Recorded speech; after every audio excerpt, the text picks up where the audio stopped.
And already, we have not even started, and the cat is already after my XLR cable. You warned me about that. Well, I told you, man. It's like this is a real phenomena. real Cats thing. love XLR cables. Well, you at least let me get through my intro, cat. Get out of here. Hello, humans. This is Steven Stull, and you are listening to The Hold Up.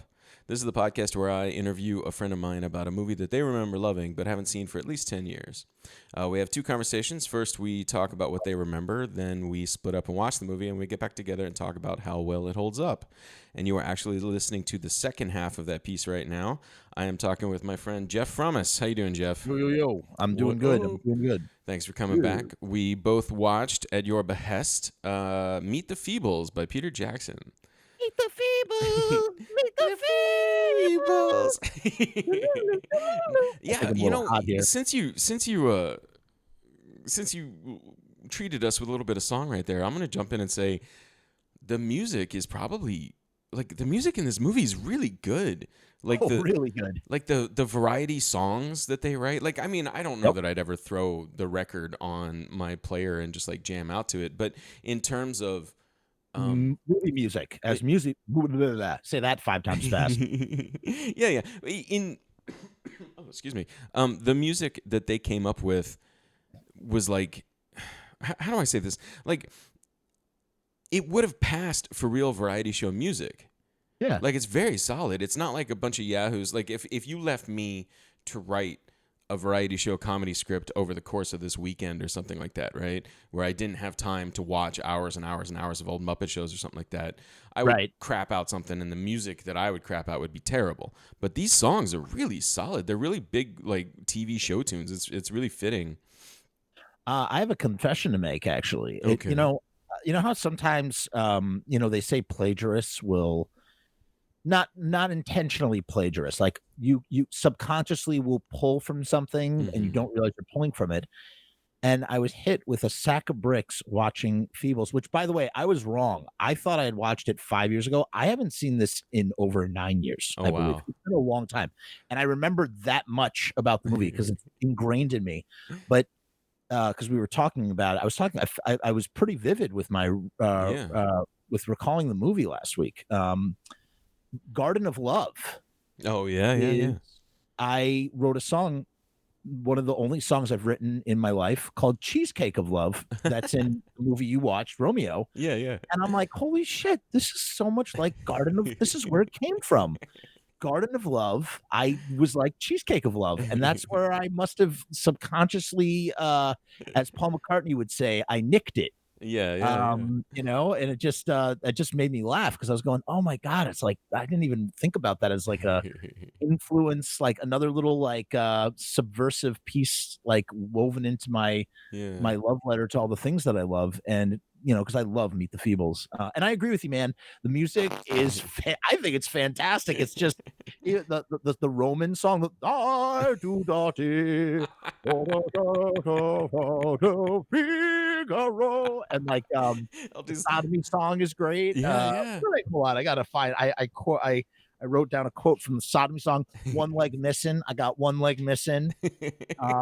By the way, the guy who's playing the piano, what the fuck is he? He's like a Rasta. Like it's like so racist or something. It just felt really like wrong. Yeah. Peter Jackson. There's a lot of wrong things. We'll go over that. Yeah. But I'm just going, wait a minute. What is that guy? He's just like seems like a Rasta. Like he's not like anything. He's just a puppet, a Rasta puppet. Yeah. I don't. Speaking of that, while you flip through your notes, I remembered that I didn't remember. He popped up on screen. There is actually a human character in this movie, not performed by a human. That is one of my notes as well. Yeah. Yes, there was one because the last week when you were asking me to recall, I said, "Oh, well, it's a world that's populated only by not only just puppets, but only animal puppets, and humans are part of the animal kingdom in the Feeble universe." There are a lot of stereotypes in this movie. Let's just put that out there. And this is a part of the conversation at the end when we were talking about like context and things of their time and yada yada yada. I don't know if 1989 is that time, but let's just say that this is very much in the spirit of a Ralph Bakshi cartoon. That I think makes a lot of sense, right? Yeah. I think that's a good comparison to make, a good parallel to draw. It's like a live Ralph Bakshi. It's like a live puppet movie version of a Ralph Bakshi cartoon where you have everything. All the stereotypes are there are a lot of heightened stereotypes that are also sort of hidden behind the fact that they're animals a little bit. It almost kind of dulls it.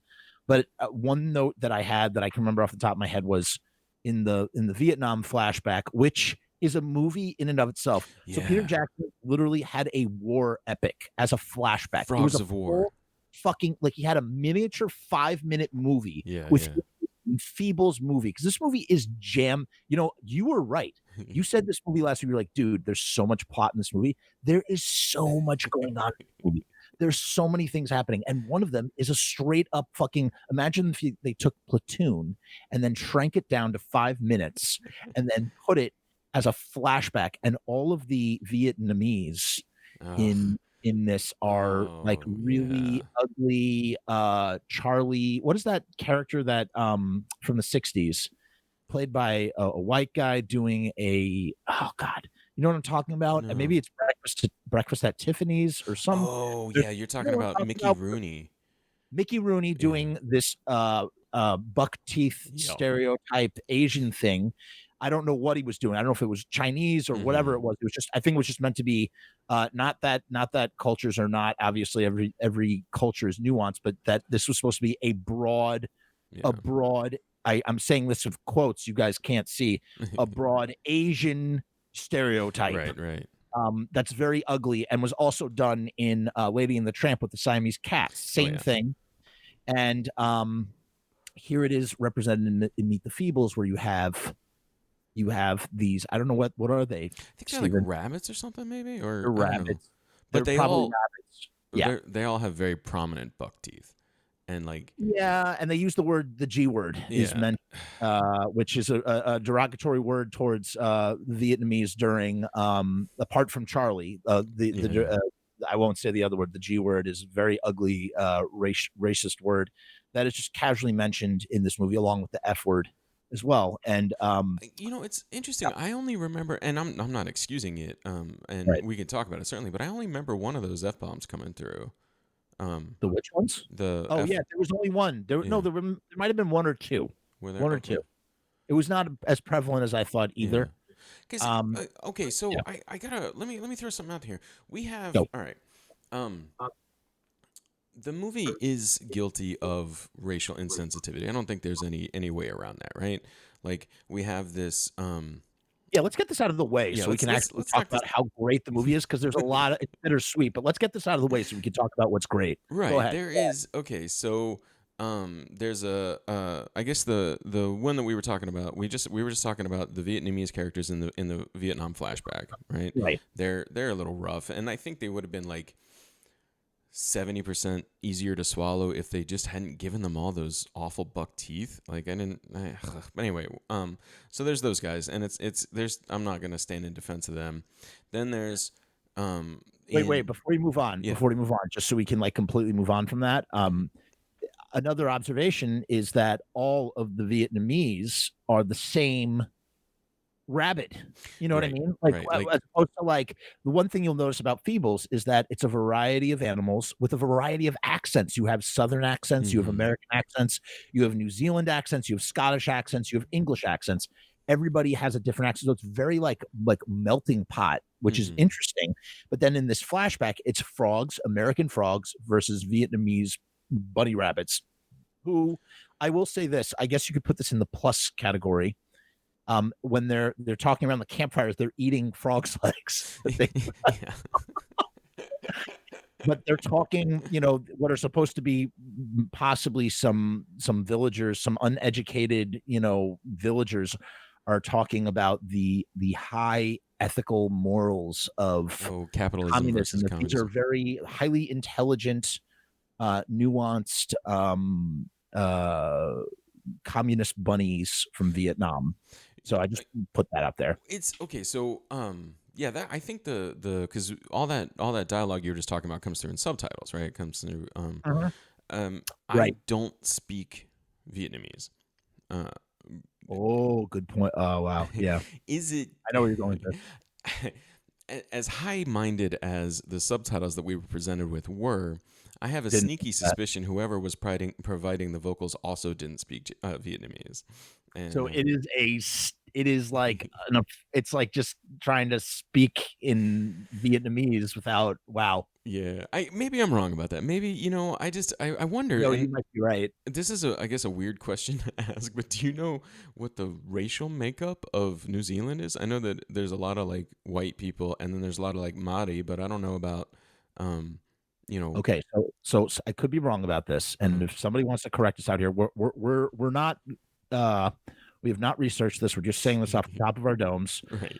I believe, yes, much I don't know if it was settled under the same pretenses as Australia was settled. Australia was settled by, the British Empire was used Australia as a penal colony, Hmm. and so, the original white settlers were either soldiers or criminals that came over from that were exiled from Britain, and then you had the Aboriginal peoples that were Right, there, right. and then I don't know, and then right next to Australia is New Zealand.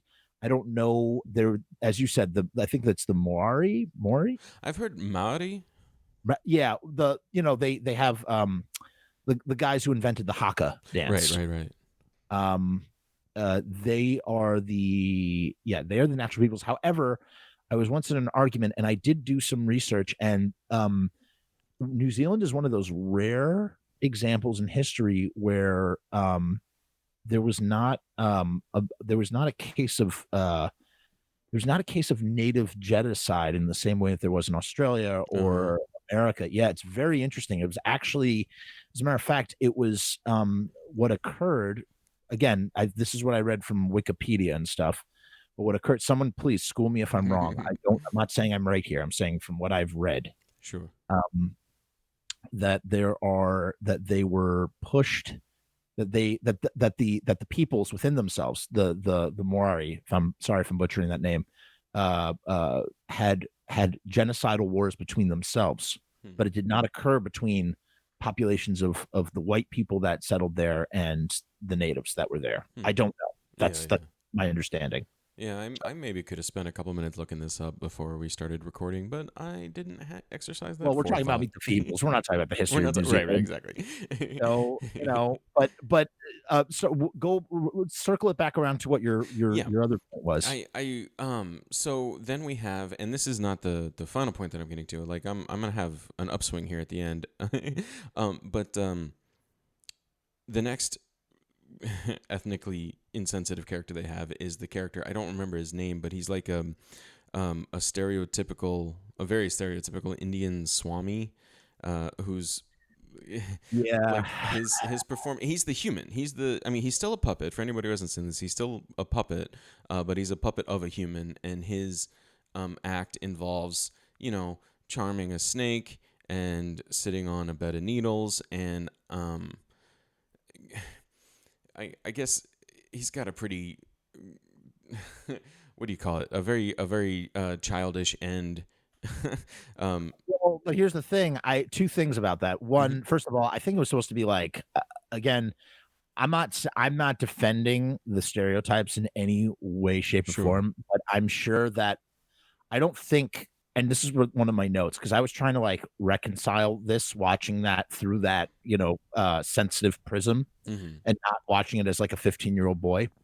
And I ultimately think that the writing of this movie, while insensitive as it Hmm. was coming from a place that was meant to be outrageous and grotesque, and also did not come from a place of malevolence Hmm. or intentional malevolence. You know what I'm saying? That's because this was written by Peter Jackson and Fran Walsh, Hmm. who've written every one of Peter Jackson's projects. I don't think there's another project where you had any of this other sort of stuff. So you know what I mean? Like I just feel like Yeah. it was, This is his button pushing, right? He's trying to, yeah, I yeah. think it was button pushing. And you know, if I'm not in their minds, but if I'm thinking about like where the play, what kind of place did they get to in their minds where they wrote a character like that? It's like they're trying to do, okay, well, this is a Swami guy, a Gandhi Swami guy from somewhere in India who, and what the real comment that I read from it was he gets his head shoved up his ass Right.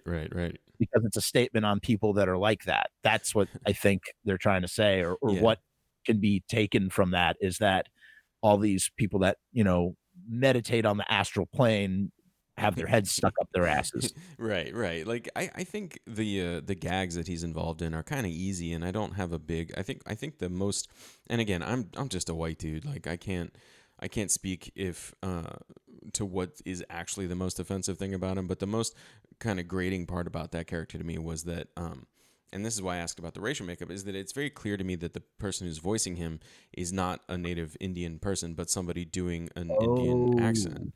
And so, right. you know, you can beat up. Much like the Vietnam language. Right, Gotcha. right. So, like, you can beat up on, say, Disney for not hiring any Middle Eastern voice actors for Aladdin, the movie, right, or the cartoon, right? You can beat up on them because it's Disney; they're a huge multinational corporation. I'm less inclined to beat up on Peter Jackson for not flying in an Indian actor to do the voice of this character. For that's a where low that budget. came from. Yeah, Yep. yeah. So that's where they come from. That's where it comes from. I think you nailed it. Yeah. So that's, I mean, again, I'm not trying to excuse it. It's a thing. It's of its time. But the one place, you know, because this is, I think, a button pushing movie. I think this is Peter Jackson, trying to rile up audiences as much as he can. And so, what's really interesting to me is that I think that his gay character is celebratory of being gay. Like, unlike, you know, because I think right. the Vietnamese characters are sort of they're punching down, right, at the Vietnamese people in the war, and then the Indian character is punching down and kind of making fun of that guy, whereas the gay character is first of all, he's got his shit together the most of anybody in the movie, right? Because he's the stage director, he's the director of the whole show. And, you're so right. Yes.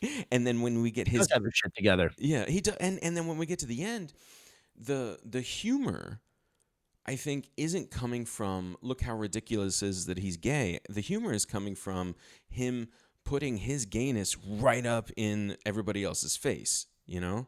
And I didn't I don't know. Maybe I'm wrong. Maybe I'm just trying to excuse this movie that I loved so much when I was younger. But I think that the character of the gay stage director is a celebratory one.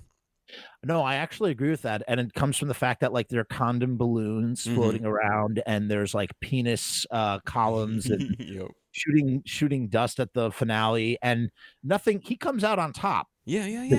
He comes out, man. He writes a book. He survives the massacre. And by the way, I am not. I do not. I want to publicly state that like we're talking about all this because, you know, well, frankly, I've never really thought about any of this stuff. You know, you brought this to the table and I was like, well, if we're going to discuss this movie, let's unpack all of it. But I do not condemn this movie in any way, shape, or form. It's one of my favorite films of all time. And upon rewatching, again, despite some of the you know, uneasy things that we're discussing right now, I absolutely love this film. I got such a kick out of it watching it again. I think that this is part of the bigger discussion. Maybe we should just let's keep going with like the things that are fucked up maybe, and then we can is there anything else that's fucked up? Well, I'll say, okay, so in just in terms of big picture stuff, that was a very good observation that you had. That did not cross my mind. The Foxes, there's nothing apart from him using the F-bomb, which is again in 1989. There was probably there was a much more normalized. You weren't going to find a lot of people claiming that word was profane at the time. Right, exactly. So that was not. So again, which brings me back to the idea that it was not written with. There was no malevolence in writing that. It was just a matter of fact sort of thing. Context within the time, which brings me back to last week. This is where context of the time makes it not valid in the word of in overall, but just valid for its time or understanding of how it got there without being a malevolent, hateful thing. intentionally. Yeah. Um, I think, honestly, I don't think there's a ton of other ugliness in the movie. I mean, there is behavior that we would now label as fat shaming, right? Against right. what's her name? I Oh have God, that written down. Yeah, Harriet, her arc. Let's touch on her Heidi, arc for Heidi, a minute. Heidi. Yeah, yeah. Yeah. By the way, this is what's just going to happen because there's so much. Like, it's going to make me think of one thing and then want to touch Yeah. on Well, that. there's I don't so think we much. can Like, talk like, there's just so much so in the much. movie. You know. Yeah. So Heidi's arc is first of all, Heidi's arc. Some of the arcs are complete and awesome. The elephant's arc is complete. He changes, becomes a father. Right. Right. Robert the Hedgehog's arc is complete. He saves his love. They Oh reconcile. They shit. get married. Yeah. I need to put a pin in that because there's a little bit of ugliness about him, but we'll get back Okay. to that. Yeah. We'll get back to that. You remind me. And Heidi's arc is, I think Heidi's arc is probably at the center of this whole thing for sure. She's sort of, I mean, there's no one centralized character, I would say, but she's one of the more prominent characters, and her arc is absolutely tragic.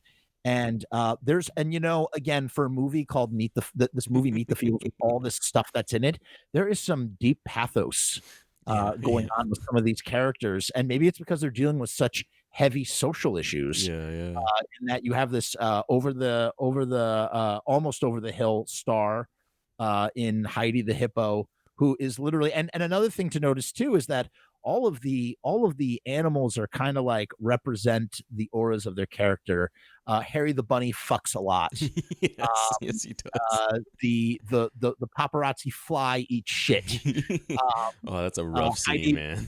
Heidi is a hippo, man. Heidi is a hippo, and she's an overeater, so she's Heidi the hippo. The rat, what's his face? Trevor the rat is a rat, fucking dirty rat bastard, worst scumbag. character. Oh my god, he's the worst. So everybody's like a personification of the thing. Or somewhat of, so not all the characters, but a lot of them are like, you have, for instance, the doctor is a quack. He's a duck. Yes, I noticed that. There's a pun. So I mean, this was written with a lot of thought. There's a lot of layers to these sort of characters. So in addition to having these human emotions, they have these, what would you call those, Stephen? Like saying like the doctor's a quack or Heidi is a hippo. What is that? They're sort of like, I think you said personification already, right? Like they're sort of did you already use the words personification? I feel like they're sort of like these personification. But I'm also thinking of like, that's a saying. That doctor is a quack, so we're going to make him a duck. Okay. It's a pun, but it's not, a pun is not the right word. Yeah. It's like, or if you were to like fat shame someone, you'd say they're fat as a hippo or heavy as a hippo. Heidi the hippo. They're like and she's literally a hippo. You know what I mean? So it's like they're like the avatars of their traits. Avatar. Right? Yeah. Okay, maybe that's good. I don't know. Yeah, go ahead. Oh yeah. So like I'm loath to use terms like I'm afraid if I say, like, I already said it, but if I'm afraid to say that if like Heidi is fat shamed, that people are going to hear me and say, oh well, he's looking at this from the 2020 perspective, right? He's trying to, and I'm not really doing that. It's just an easy language to use, right? So I'm going to try. Well, we have to unpack this in 2020 before we can and also, I mean, I think it's kind of like, it would just be kind of like, in the age of 2020, we need to unpack this stuff first before we can get into the other stuff. And it's interesting to look at it from a 2020 perspective, because this movie would never get made today. It just would not get made. And the fact that this movie, which essentially, if you think about it, it had an influence. So I was right. It started off as a pilot. And it got an influx of Japanese money. There were Japanese investors that wanted it to be a feature, and so they reworked it as a feature. But I think Peter Jackson had full reins to do whatever the fuck he wanted with that money, even if it was a pittance, because they made it on a very, very small budget, but still enough to shoot a movie featuring puppets on 16 millimeter color film. That's what it was shot on. It's kind of crazy. And another thing I noticed, all the exterior scenes have people in bodysuits. Right. Anything that's an interior has puppets, except for Trevor. Trevor is it Trevor? Oh no, it's the dog on the golf course. He's a puppet. Oh yeah. I don't. God, it's Ricky or something. I don't remember his name, but like, he had one of those. He has basically like a mascot uniform because he's got this giant head, Right. and just kind of like some padding over his body. So shit, where was I? Yeah. So I can't really like. It's not cool how Heidi is treated. However, it's I think um all comedies throughout the history of media have been beating up on fat people. Like it's just been, I was wondering about this the other day. Like there's no long form comedy for adults that I think ever got away with not, doing some kind of fat shaming. So it's hard for me to pick on this movie for that. But B, I think it's also kind of essential to her story. Yeah, I was about to say, I don't know. All right, so I'm going to play the devil's advocate here. Uh-oh. I don't know. I did too. I wrote down fat shaming. I did. But when thinking about what I just said about how she has so much pathos in her story, is it really fat shaming? Fat shaming is like exploitive, right? Yeah, I guess I should More make like it clear. that's part of her story, man. She's struggling with You're her right. weight, and people tell her Bletch is like you're fat and overweight, you smell bad. And he is a walrus, by the way. And he's a walrus, and like so a literal walrus. that is not another great observation. So here's a walrus calling a hippo fat, like fat, and you smell bad, and blah blah blah, and that's Peter Jackson going. Maybe that's Peter Jackson going like, guys, it's a walrus. How is this fat shaming? Not that he was thinking about it at the time, but I'm just saying, like, if you were to ask him about it, he'd be like, I don't know, man. It's a walrus calling a hippo fat. Like, yeah. I think so seriously for? I should rephrase myself. I should back up a little bit because it's not like Heidi is definitely the victim of fat shaming, but it's not necessarily the movie that's doing it as it is the people in the movie. Her abusers in the movie are doing it. It's Bletch and the little kitten or the cat. I hope she's not a kitten. Nobody. She's a southern. What's it called? What do you call minx? Like no, but there's a word that was another thing that a hussy. She's like a southern hussy. Yeah. Like everybody sort of embodies these different sort of like and the frog, who I forget his name, Diedrich, the knife thrower. Minyard, the frog, the knife thrower. Yeah. Is absolutely, he's a Vietnam vet that talks like Richard Nixon. Yes. It's like, it's totally like farce. But with Heidi, like, it's like her, it's part of her story, man. It's part of her story that, like, that's part of her pathos, is that she is, that she struggles with her weight as the starlet and being, unloved by the man that she loves. And also it says a lot about, this movie sort of like shows like a lot about like, because, I was wondering, I was like, what's the thing that's going to make me feel, is the mass shooting going to make me feel uncomfortable? And it really did not make me feel that uncomfortable. You know what made me more uncomfortable was her having a shit fit in her dressing room. Oh yeah. And wanting to hang herself and crying as she was eating cake. When she was crying when she was eating cake and then trashing her dressing room, that genuinely made me upset. That was upsetting. Now, just to call back real fast to our first conversation, can you even imagine that scene with a flesh and blood human actress performing it? Like it would be so hard to watch. I mean, yeah. No, go ahead. Finish your it's thought. like, we talked about how these puppets kind of give us cover to laugh at what's going on. And like you said, I didn't find it too easy to laugh at that scene. It was... Well, yeah, in that one so here's the thing. I think for some, of the things, the subject matter was so powerful and strong that it was able to easily penetrate the veneer of silliness. Right, the veneer of puppet silliness. It penetrated it, and those scenes, I was like that was probably the scene that just upset me the most out of the entire movie. Yeah. Everything else was what it was, but my observation, my thought process when watching when she decides to pull, she's gonna kill herself. She puts the gun in her mouth, and the hussy, that's what she is. She is it again, using the vernacular of what she is the side pussy. Yeah. She is right. Walrus's side pussy. That's what she is. Yeah. She's literally like talking about like the avatar of the animal, she's a pussy cat. So he's got a piece of pussy on the side, or he's got a pussy on the side. However, it's like everything is a pun. Everything is a pun. Yeah. And so she walks into the room after Bletch has been like, I don't want you anymore and I'm firing you and blah, blah, blah. And she's like, oh, you'll be able to do that if you just with complete insensitivity goes, you got the safety on, take the safety off. And then Heidi snaps.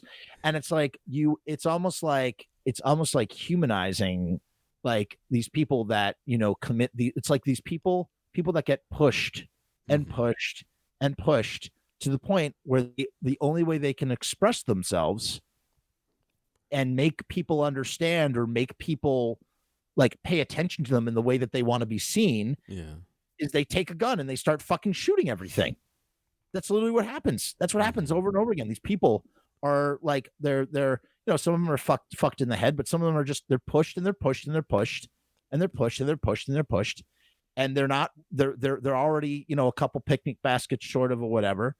And they get a hold of a very easily accessible gun. You know what I'm saying? Like, she didn't have to wait 3 days for that gun. That gun was right there. And so she took the thing. So instead of like, maybe if you were upset and you were an unstable person, you would pick up a plate and throw it against the wall. If you're an unstable person and there's a gun right next to you, you might pick it up and start shooting people with it. And that's exactly what she does. And like you mentioned, she didn't pick that gun up with the intention of hurting anybody but herself. And right. And like, so the gun was already in her hand when that last straw hits, Right, but it was just but that's what I took away from watching that. I'm just like, wow, this is like when someone is just pushed, and they're not all pushed to that point. Some of them are like, it's again, this is not a black and white. I don't want to sound like I'm, what's it called? You're an apologist. Marginal.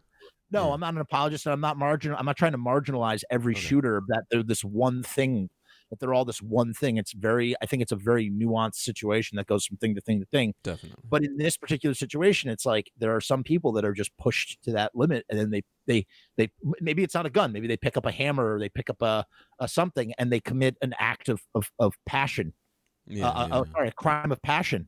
And that's what Heidi snaps, and she just goes postal on everything and just starts just cutting everybody in half with this giant machine gun. And it's like, it is grotesque. And, but the comedy, as to quote Mick Garris by way of Shockwaves, the comedy is so black that it's red.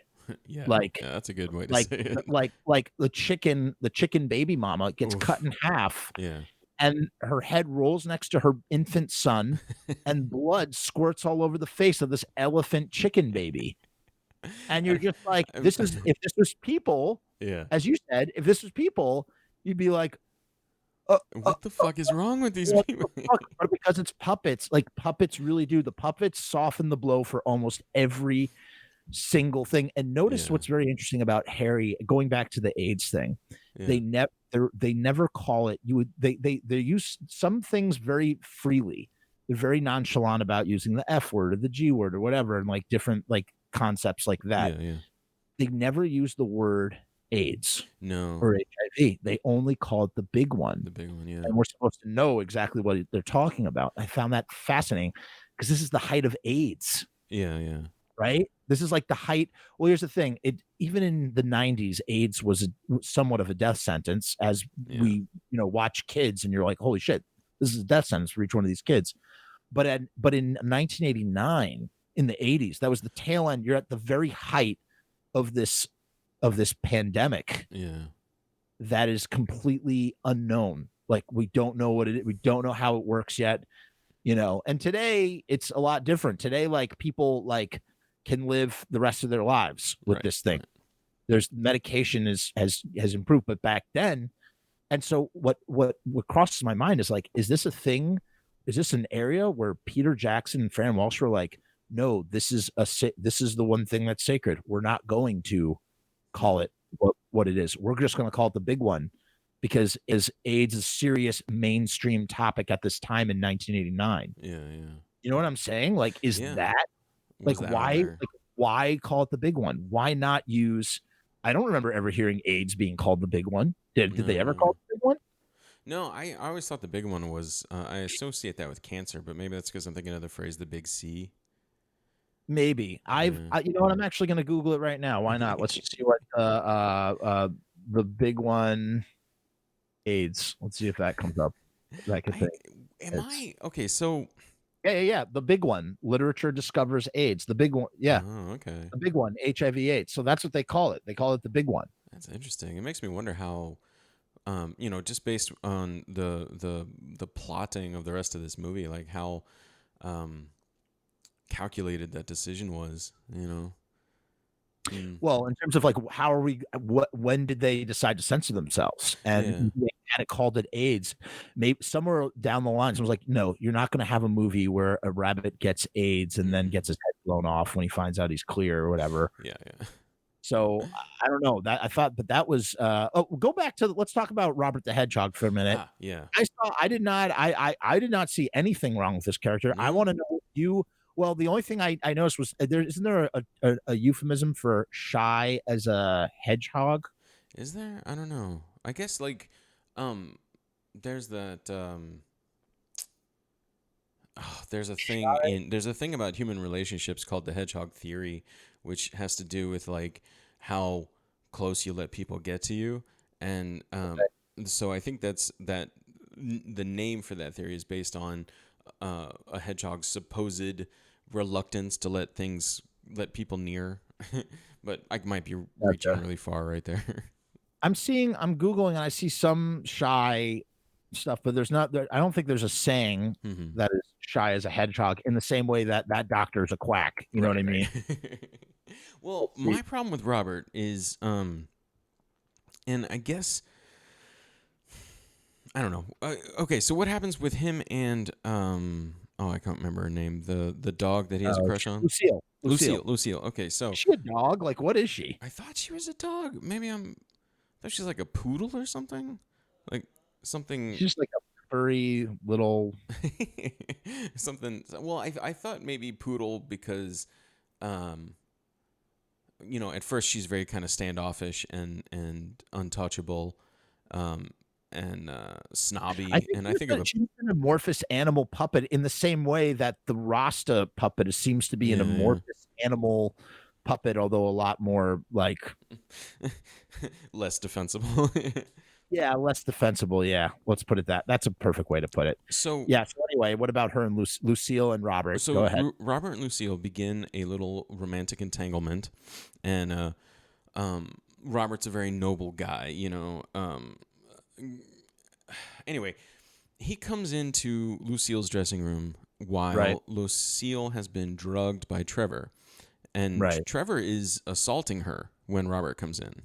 Oh, it's date rape. Yeah, straight up date rape. Absolutely, like there's no ambiguity about what's happening, and Robert sees this and immediately goes, "Oh my God, Lucille, you're a slut! I had no idea you were a slut. I won't be with you," and he runs away. Blaming her. He's blaming her instead of Trevor. Now, this is another one of those scenarios when I can use the modern language. I can use 2020's language and say that this is, victim shaming and even slut shaming. But the truth is that, like, that's kind of a shitty thing to do, even, because he didn't. I get that he was. Well, he didn't know. She explains it to him at the end, and when he realizes, he's like, oh, because she swings, he saves her. He thinks. He has he just thinks that she's been drinking and that she was fucking around with Trevor after they had already professed their love for each other. And then because he closes the door on them, she's like, oh, what's going on? And she's like, you've been drinking, you wuss. And then he runs away, and then he saves her at the end because he's like done with her. She's like, she tries to talk to him and he's like, I want nothing to do with you. Yeah. And see, that's just like rude though. That's like shitty. Like, I don't know. I feel like, I don't know. I'm not saying it's out of character. I just, and I'm not even really saying that it doesn't belong in the story. Like, it's not, as sweet as the two of them might seem when they're together, as pure a character as he might seem to be. This whole thing is basically a satire on everything that passes through it. Every topic that passes through it. Very true. So, yes. it's, I guess I would be mad if I knew him. Like, I'd be like, dude, that's not cool behavior. You should go talk to her. You should find out what happened. And Right. I speaking, guess I guess you could say that. Yeah, he did not stop to see. He was so hurt that yeah, he saw her, that he saw Trevor on top of her, yeah, and was just like, "How could you? And you've been drinking and blah blah blah blah," I and guess. runs away. And they haven't even known each other for a few hours because Right, right, right. Yeah, the whole movie takes place over one day. Yeah, yeah, yeah, So I don't know how. I mean, listen. I get what you're saying. I 100% get what you're saying. I don't know how serious I could take that though, just because it's yeah. like. I guess Uh, even I think the even more fucked up thing to really, I mean, I think that was more of a misunderstanding because she explains it at the end, and he yeah, goes, he understands, and once he understands, he kills Trevor. Trevor. Right, right. Right? Yeah, because He's the one who kills Trevor, or he helps to kill Trevor. yeah, So yeah, he seeks his revenge. He's not aware that Trevor has done these things. He's not aware that Trevor has drugged her. Sorry. Trevor might have come on to her, and he's yeah, mad at her for not rebuking him and not having any beef with him at all. But I don't yeah. even know. Maybe he does have beef with him. We just didn't. He just ran away hurt. We Yeah, don't know. no, I think you just said it a second ago because I'm looking at the scene through my 2020 eyes, and I'm saying, if I walked in on that scene myself, it would at least occur to me that maybe she wasn't into it. But I guess before these kind of issues had been examined much by society in 1989, I don't know if I walked into a room in 1989 and saw, my girlfriend with her top down and another guy lying on top of her, how likely would I have been to think that maybe this was something, what do they call it? Nefarious. Nefarious. Yeah, yeah. Maybe it just like that wasn't something that popped up in people's minds when they walked in on other people having sex or something like that. I mean, I think he was just in shock. I can't Yeah. believe we're sitting here just dissecting the emotions of a puppet hedgehog. But like, I just think it. But yeah, no, I guess we have to dissect it. So it's like, listen. He walks in, he sees the love of his life that he's just met. The last And 8 he's hours. this disgusting in the last 8 hours. Yeah. He's a disgusting rat, having his way with his girl, Mm-hmm. and and he's upset. He's terribly upset. He runs out of the room, and his whole world is turned upside down. People do things when they're upset. People like. He was reacting in emotion, and then he Yeah. was mad about it. And remember this, it's not like he had much time to process all of this. It was literally 24 hours. And That's so true. he still makes a decision that when she's in peril, to save her. He saves her life Yeah. no matter what he feels for her. He does save her. And this is a world where life is cheap. Yes. Okay? Yes. It's very cheap. It's cheaper than the material that these puppets are made out of. Mm-hmm. People die all the time and nobody bats an eye. Minyard the frog It throws kills a his knife at his assistant. assistant, Yep. kills her, and the fox is like, ugh, who are we gonna get to replace? Like, they just don't give a shit. Nobody gives a shit. The BDSM cow sits on her scene partner. Yeah, And the cockroach. I love how he says, "Take that, you bitch," in that voice. It's so funny. Take that, you bitch. and Trevor, who of course is involved in every seedy thing that goes on at this Right, theater, right. He's shooting, and he's using a handheld 8mm film camera. Yes, yeah, I noticed that. He's quite the little auteur, I think. He's a Renaissance man. He dabbles in drugs and just everything. And I love the phrase that he says, "I'd like to," what does he say? Hold on, I wrote this down. He writes about a pork sword. "I'd like to poke her with the old pork sword." Pork sword, yeah. Oh, Pork gross. But he, by the way, it's really interesting to watch these puppets smoke the way that they, Yeah. yeah, it's like they I'm must sorry, have. you were saying something. What were you saying about the cow or about the cockroach? Oh no, just like you were saying, like life is pretty cheap. Trevor sees Right. his male lead in his underground porno get squished, and he's like, "Well, damn it! Now who are we gonna get to whip her?" Right. And of course, they go to Dennis, the panty sniffing anteater. And here's the thing that's very interesting. Here's another observation for you. I know that there are people that are operating the puppets. I know that there are actors in the larger puppets, but I have to tell you, watching this, I was completely 100% sold that these puppets were real people with real beings with real feelings, completely alive. They felt alive to me. I did not feel like they were puppets at all. I don't know whether the puppet design stands next to the Jim Henson shop, for instance, but the performance is definitely comparable. I think, like the puppetry, the actual performing of the puppets is incredible. It's great, and I think it's also because we don't know the voice talent. We don't know it. They're just random voices that are coming out of these animals, so it feels like you really feel immersed in this world of puppets, and like everything's alive. I'm not like sitting there listening, going, "Oh man, that's definitely Tom Hiddleston as the fox," you know? Right. It's not. Right. I don't know any of the people involved in this movie.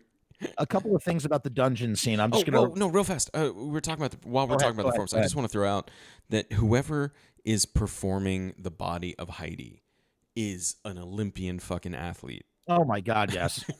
That person, whoever that is running this giant fucking hippo suit, like on the jogging scene, or just like running around and firing the machine gun, and like, I don't know. Can't see what they're doing at all. Yeah.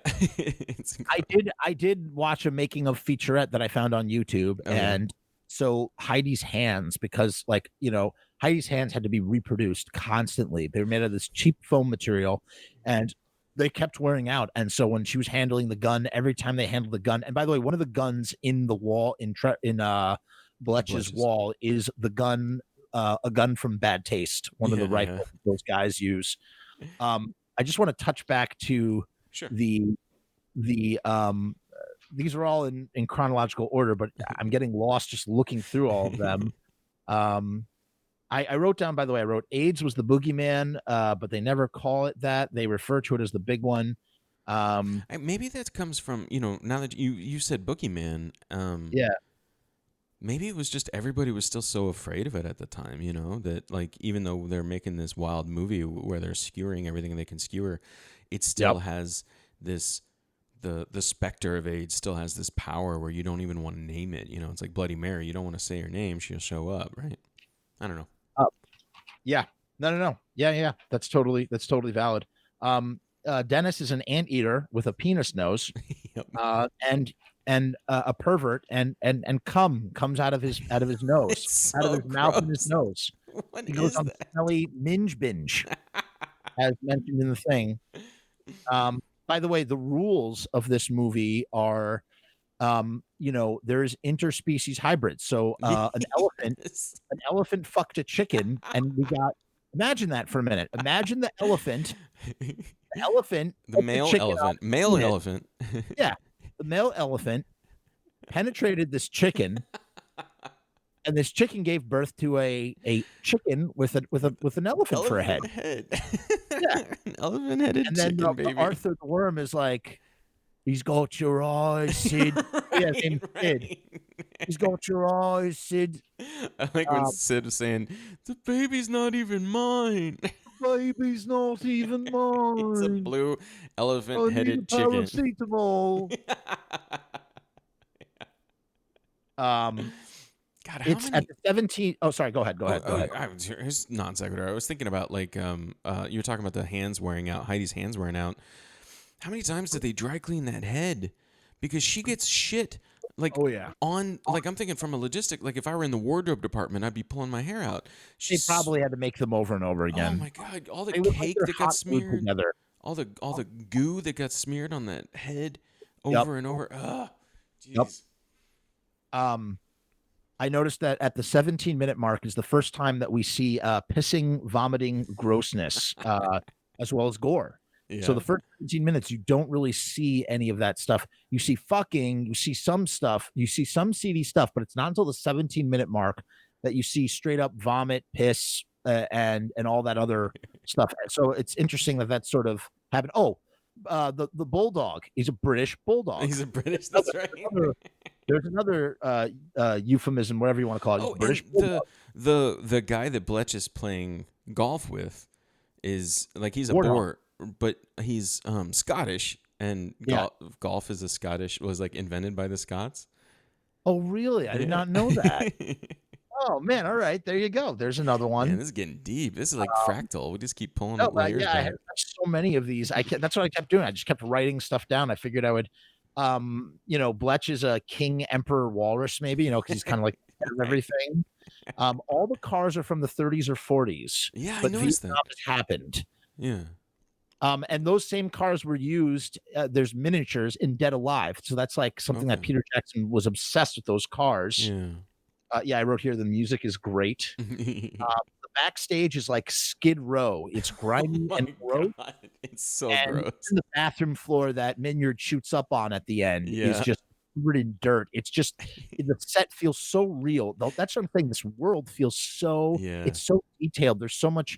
It feels so lived in, even for puppets, that it feels really, really real. None of Yeah. it feels fake. Yeah, absolutely. That toilet was like the worst toilet in Scotland from Train Spotting. Yes, yes. The elephant holding a beer can. If you notice that the beer can is just stuck to the elephant paw, the flat elephant paw. It's got that flat. You just do that. Bletch mentions in the flashback where he first meets Heidi in the what he goes, "What are you doing in the big smoke?" She mentions she's from back east, and he says, "Oh, I hear there's a lot of good swamps back east." So wherever they are geographically in the east, there are lots of swamp areas where hippos live. And I noticed that one of the worms, I think it was a worm behind the bar, also doubled as one of the frogs in the Vietnam flashback. Oh yeah. The cow porn star has udders, giant udders, Big right? pierced udders. Some of the names of the porno titles. Did you like Rainbow freeze? People. Yeah. Came a hot Fresian. I don't know what is a Fresian. I was trying to figure that out. Is Frisia an old country? I feel like Frisian. Let's see. that rings a tiny bell. Oh, Frisian horse. Fresian horse. Oh, is it a horse? Like maybe. Yeah, a horse. Came a hot Fresian. The look, the feet, or the look, the feel. That was part of that one, and then utter halves. So those are all the titles. Trevor's porn library. Right. Well, you see a couple of the titles because Bletch is an evil fucking guy. Oh, Bletch is so evil. Here's how evil he is. We discussed this last time. A little shiny Gumpy wants desperately to be like audition for the Feebles. Like a bedazzled fish too. I'm sorry. He's like bedazzled. He's got like covered in these shiny sequins. He's full of sequins. So this little Guppy, let's go through this. He lives somewhere in town. He woke up. He goes, "Today is the day. I'm going down to the fucking Feeble stage. I'm going to try and get my way through the back door. I want to be one of the Feebles." So he's not going through an official casting session. He's just hoping. He's hoping upon hope that he's going to bump into Bletch or someone of the ilk who's going to spot him and see the talent and the hunger and the drive. And so this Gumpy probably spent 6 months, maybe a year, maybe 2 years. He's been practicing this composition that he wrote himself. He trains every day up in his room. Mom and dad are downstairs. They want him to get a job as an accountant, but he just is like, "No, fuck that, mom and dad. I want to join the Feebles," right? So he trains and he trains and he trains and he goes down and it's like marked on his calendar, fucking whatever day that was that this massacre happened. It's an eventful day for the troop. It's an eventful day. March 1st, 1989. He goes, "On the 1st of March, I'm marching down. This is the most important day of his fucking life." He goes down there. He goes down. It's like he kisses mom and dad goodbye. He takes the bus down to the Feebles stage. He gets backstage. He manages to get in somehow. Maybe he gets back. He bribes someone or he's let in. He gets backstage. I bet Arthur took a shine to him. Right. He saw Arthur outside loading something in through the backstage door. And he's just telling him, he's like, "Oh, Mr. Arthur, I just want to have an audition if that's possible." And I was like, "Oh, come on in, kid. You could try. So he goes in. He walking around backstage, Skid Row, hops up on a drum. I think that was like a snare drum he was standing on, something like that. Yeah. And sees Bletch down the street or down the hall walking. And he's going, "Oh my God, there he is. That's Bletch." This man, the mastermind behind The Feebles, my favorite show. I have all the posters hanging up my wall. I've read so many interviews with Bletch and how he found Heidi and how all this stuff happened. And he goes, he has butterflies in his stomach. And he's going, this is my moment. This is my moment. And Bletch is walking by, just another fucking minute out of the million minutes in Bletch's day, as Bletch has so many different fucking fins and different pies. You know what I mean? Yeah. He's fucking dealing drugs. The network is going to syndicate Feebles. He's got his side pussycat. He's got a golf thing where he needs to meet the warthog. He's worried about his latest title that's being shot, the porn title that's being shot in the basement. And all of a sudden he hears a voice, Mr. Bletch. Mr. Bletch, I would like to audition for you. I made a number. And Bletch takes one look, and the moment Bletch saw this guppy, the moment the electricity in his brain and his synapses that would later be exploded everywhere on the stage by Heidi's giant machine gun connected in that instant and go, oh, Bletch. And the Gumpy does his dance, and Bletch, the evil, maniacal fucking bastard. Because that's the thing. This is the most important moment of this Guppy's life. And Bletch looks down and goes, that's my lunch. And fucking proceeds to say that he has a rotten molar. And this, out of the kindness of this Guppy's heart, he looks to check on this molar. You think a rich guy like Bletch would have fucking dental insurance. Why is he asking a Guppy who's fucking auditioning for him in the back of the backstage area to look at his rotten molar, as if that Guppy would even know what a rotten molar looks like. And he fucking gobbles him up. He eats this fucking Guppy alive. Yep. The Guppy is alive. Yeah. The Guppy goes down his esophagus. He goes down Bletch's esophagus and lands in his fucking stomach, crying alone in the dark. As the fucking stomach acid dissolves his body as he's being digested, soon to wind up as Bletch's shit. And he goes, all my lives and dreams are going to turn into Bletch's shit. Sorry, go ahead. You're going to say something. He doesn't he doesn't end up Bletch's shit though. Oh, but in the moment. Yeah, in the moment. Okay, yeah. In the moment of fear, in the moment of confusion. How did I get here? I woke up purpose this morning. I was going to go down. I was going to become part of the Feebles, and now I'm in Bletch's stomach. I'm part of Bletch now, and I'm going to be dissolved and turned into his shit, and then he's going to flush me down the toilet, and then I'm going to mean nothing. I'm just going to be shit in a sewer, eaten by a fly, and then I'm going to get shit out again, and that's my whole miserable existence. And it's just like, that's how evil Bletch is. Like, he's moment ever into this. No, he's so evil because, like, okay, so it would be shitty if Bletch had just walked by without noticing him, or even yelled "fuck off, kid" or something like that. But as the producer of the biggest variety show on the night of their biggest night, he would have been well within his rights to be like, "Fuck off, I'm busy." But he said, "No, I'm gonna pause here for a second. I'm gonna build up this kid's hopes, and then I'm going to literally eat him. And then in about an hour, I'm gonna throw him up on the golf course." Yeah, and that's how the story ends. Poor little Guppy guy. He's now delirious. It's been several hours in the dark. He's delirious. He's still alive. His face is half digested now. And he can hear Bletch talking the whole time. He hears everything that's being said. Oh, they're on a golf course. How I wish I could see the sun again. And I'll never see the sun again. The moment I entered the Feebles building was the last time the sun would hit my face, as I am now being digested slowly in this intestine. It's terrifying. And then what happens? Bletch throws him up. Throws the fucking Guppy up. And the Guppy comes out alive. He's still not dead, yeah. Not dead yet. He's in death throes. He comes out alive. And he goes, "Did I pass?" in his delirious state, as his body is shutting down. That's right. His delirious state, he goes, "Did I pass you? I forgot what he said. That's right. And it's just the most beautiful A-B, because that's what a lot of these plots are not very. Like we said, there's a couple of characters that have a main sort of string, and then everything else is an A-B setup. Yeah. They set it up with the A and they pay it off with the B. And the Guppy is like probably the smallest version of that. But then you have like larger versions of that, like the Fly.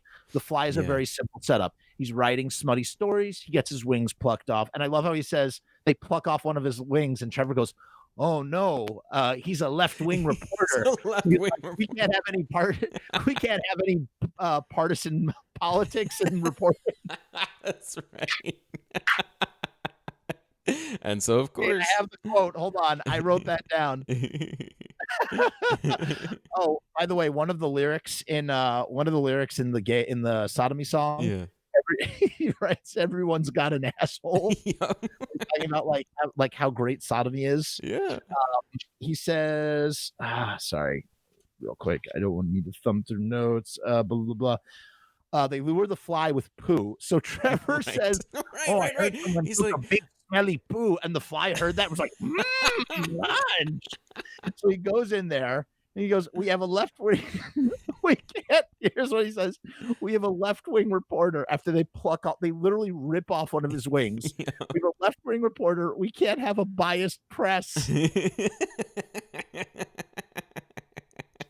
It's just so it's brilliant, man. It's brilliant. There's some unforgivably like tasteless shit in there, but like, yeah. Well, I you go mean, into that knowing that, you know, you and I mean, we're both creators. If you dug up some of the stuff I created when I was a young man, that I created with the specific intentions to push people's buttons, man. right? I would just say that Same. like if you held that up against Meet the Feebles, Peter Jackson got a lot more right than I did. That's for damn sure. Like there's a lot of this movie, like there's a much greater percentage of this movie that stands up than stood up in any of the shit that I was writing when I was 18, Right. 19 and bitter, you know? Yeah. Because there's, I guess there is something to be said. Like, there's artistmanship in the way that he executes this bad taste, Yeah. Okay, so Gandhi was another A-B setup. yeah. A gets his head shoved up his ass. No, he's a insufferable mystic, new ager. right, and gets his head shoved up his ass, and then he finally gets his head out of his ass, and his face is covered with shit. So he's got shit on his face. Another sort of saying thing, only to have it blown off. Right. So right. there's that too. I don't want to leap off into lofty territory or something at this point, but like, okay, so for the record,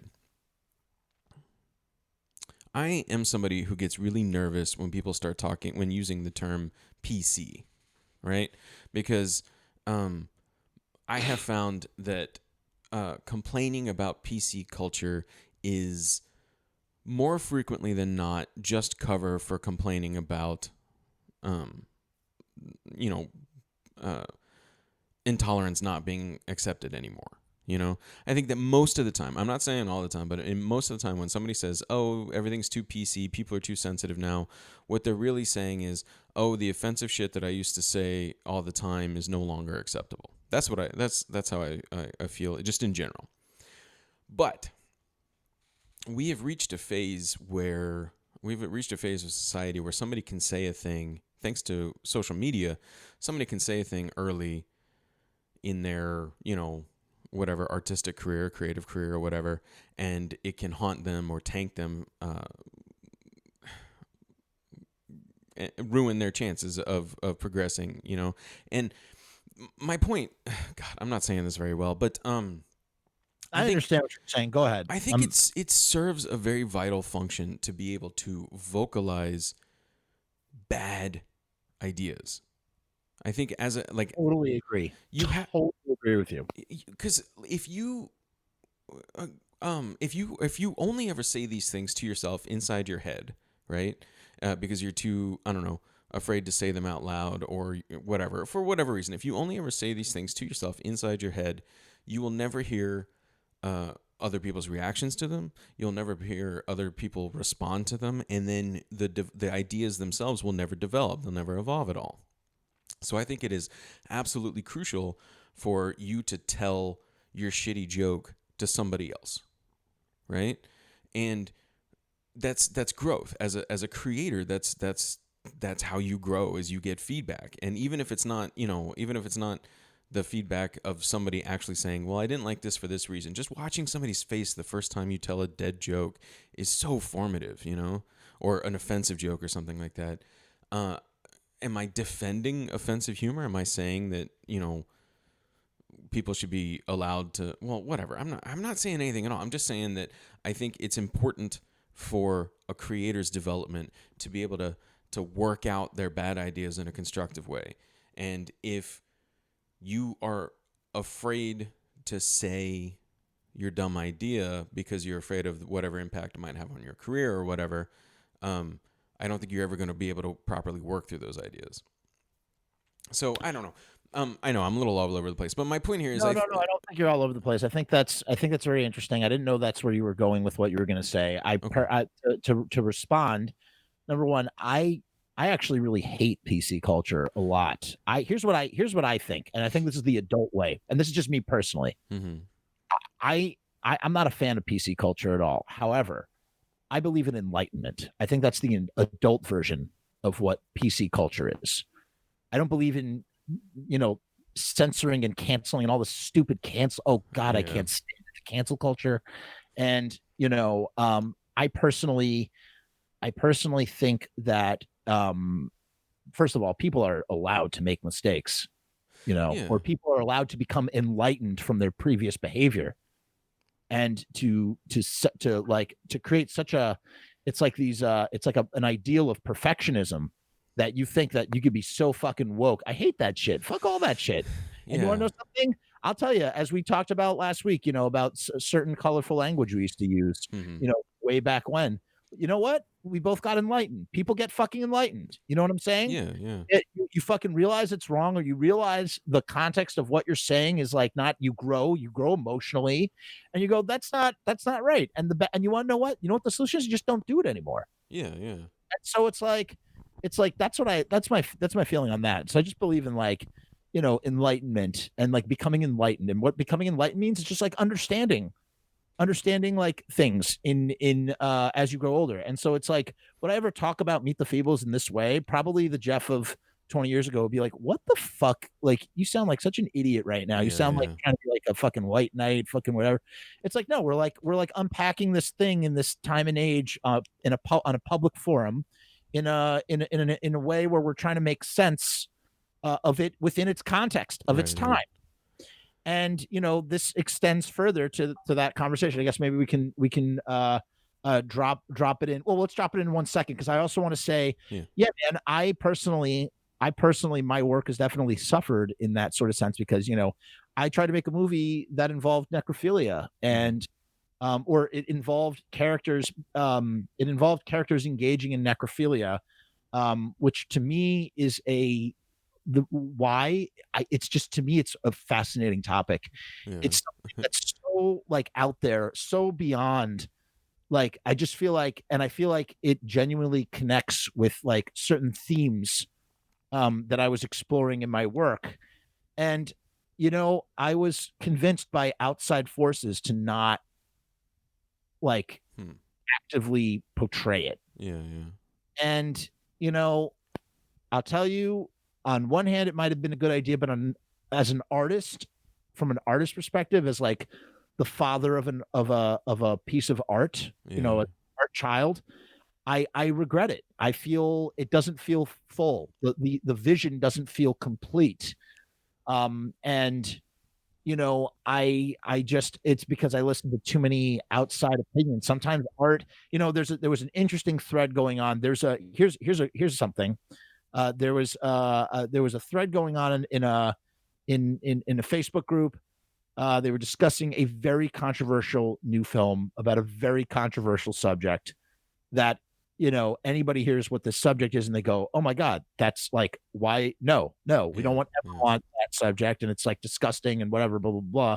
It's morally bankrupt on every level, and there's no reason. And this guy was, calling, and I did not engage in the conversation. I just read everything. I like to do that a lot online. I will just read. I don't need to have an opinion, or I'm trying to formulate an opinion, or I'm trying to understand the perspective that people are coming from in their debates. and I don't need to throw my hat into any room. I just sit and I watch and I read. And so I'm reading this thing and I'm watching these arguments fly. And on one hand, this guy is like bemoaning the absolute necessary for for freedom of artistic expression, that art must never be censored in any way, shape, or form. That art, blah, blah, blah, like a completely uncompromising point of view, and calling the people who were calling for the censorship of, not the censorship, but were like, yeah, the censorship actually, because they were like, this movie should never have been made. They were calling them moral pariahs. And then what I was thinking in my head, the flip side, which I did not engage in, I understand his point of view about about censorship and everything. But the flip side of that was he was calling them moral pariahs. I'm going, are you really a moral pariah for not wanting a movie about that? I don't think it makes you a moral pariah. I think because there's nothing. It's the act itself, the thing that the subject of this movie. It was morally wrong. It was 100%. It was not a. There was nothing gray about this. It was 100% morally wrong what this movie was about, and therefore, how can you call someone a moral pariah for not wanting a movie with that subject matter in it? And so it's this very interesting sort of debate that was going on back and forth. And so, yes, I do believe that, like, I don't know, from you know what, let me rein this in personal. I'll bring it back to my personal self. I spoke last week about how I'm currently working on a film with very, very strong subject matter regarding, it's funny, it's regarding things that I have never experienced in my own life, but yet have used them as a vehicle for certain feelings and emotions that I have personally felt. Yeah. I felt that it was a very good vehicle for it. However, my feelings are very they're very, very, they're subverted completely. Like, it's so under the surface. And instead you get this thing at face value with symbolism for sure. Like, there's definitely like nuance there, but like the point is that like, I as I said, I went through many different versions because I was like trying to figure out like how do I do this with like doing like staying true to what this story was when I thought of it. Yeah. Same time, like taking responsibility for the heaviness of the subject matter and making sure that it's done in a way that respects what it really is. Right. And those are all just like very heavy, complex things that should probably consider when making art. And the thing is, when we're young, we make and say and do stupid shit. But what happens is we grow up, we grow emotionally, and we become enlightened, and we go, and it's like, wow, that's not the way to behave, or that's not the way, or maybe my tastes have changed. Maybe my tastes in art have changed, because at the time when you made that fucked up shit, whatever it was, that was like your true artistic expression. You were like, that was your way, that was your vehicle for expressing whatever it is that you needed to express, or and maybe it's like, maybe you wanted to shock people. That was like what you needed to express. And that was your vehicle. That was very valid to you at that time, whether it was super offensive or not, or whatever it was. But today, as you stated, you wouldn't necessarily make something like that. However, I have seen one of your recent Yeah. I can say without a doubt, if you guys have not seen the Jerry Show, I don't even want to imagine what you must have made as a young man. Like, if I ever wanted to steer someone towards like some like outrageous, like in a good way, outrageous stuff, turn no further. Go look and see the Jerry Show, which I believe is on Amazon Prime, right? It's on Amazon, but you gotta pay for it. Like, okay, rent it. You rent it. It's like 99 cents to rent. Every penny. Gather up all your friends. Go on Amazon. Like, get some pizza and some Coke. Like, sit around, have a party, and watch Steven's The Jerry Show. Why is it called The Jerry Show? What is it about? Is the guy Jerry? Oh yeah, his name was Jerry. There's a line where his antagonist says, right. Yeah, his antagonist says, "Here we go again. Time for another episode of The Jerry Show." Oh, right. Okay. Yeah. No, the real reason it's been a few years since I saw it. The real reason it's called that is that I am horrifically bad at naming things. I think it's a wonderful title. I think if you called it anything else, I think the title is actually the title's great. I love it. It is not that easily searchable on Amazon, sadly. Yeah, I wonder why that is. Just because, like, but you should put that on Film Hub. You know what? I don't want to get like too inside baseball here, but I actually signed an exclusive distribution deal. And now I can't like get that company to answer my damn emails anymore. Fuckers. Yeah, it's driving me fucking crazy. Quick side note. I think that if you are making really low super micro budget features or shorts, you should fund them completely by yourselves, which you probably are already, and you should own that shit and put it out yourself. And you know what? You earn, because why do we do these distribution deals? We don't do them for the money, obviously. We do them for the validation of going, I got a distribution deal. It's in these outlets. It legitimizes me. It legitimizes my brand, yada, yada, yada. And you want to know something? I ultimately think, I say, fuck all that. I say, create a body of work that's worth someone wanting to license your catalog from you that you own. And then you go, so that's what I'm working on doing. That's what I want to do. I want to have a catalog. That's like, what are my lofty goals in life? To have a catalog of content that someone would want to license for me someday. And then I will have earned, instead of meaning that I'm never going to deal with a fucking distributor ever again. Yeah. I've had a terrible experience too with stuff like that. And that the best strategy is just to own your own shit and put it out yourself.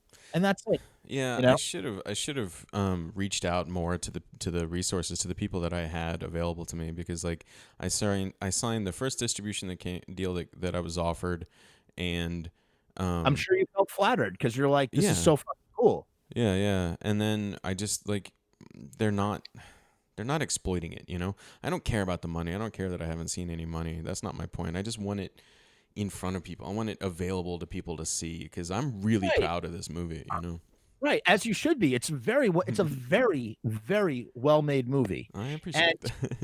And oh yeah, I mean it's like nuts. Like people like it's like it's so surreal and nuts and crazy. It's something that like Salvador Dali would have made. You know what I'm saying? Awesome. Like truly, like it's just a nutty crazy movie. And but even still, it's what you just said. You're proud of it, and because you're proud of it, you want it to be distributed by somebody, like, and like it builds your brand. It's just like, it's bullshit, man. It's all bullshit. Yeah. And you've learned your lesson in the same way that I've learned my lesson. And it's just like, just own your shit, man. Like it's just so much easier. Like, just quick side note on that, just because like I hate hearing those stories. I'm sorry that happened to you, and I hope it solves itself. How long is the you don't have to tell me that now. You can tell me that later. Okay. But just to go back to Feebles real quick. Yeah. The a couple other notes that I had. The fly literally eats Harry's shit in order to diagnose his sickness. Yes, that's right. With a spoon. He's got a little spoon. It's cute. Yes. The frog with the cigar in the flashback is basically like Willem Dafoe from Platoon. Mm-hmm.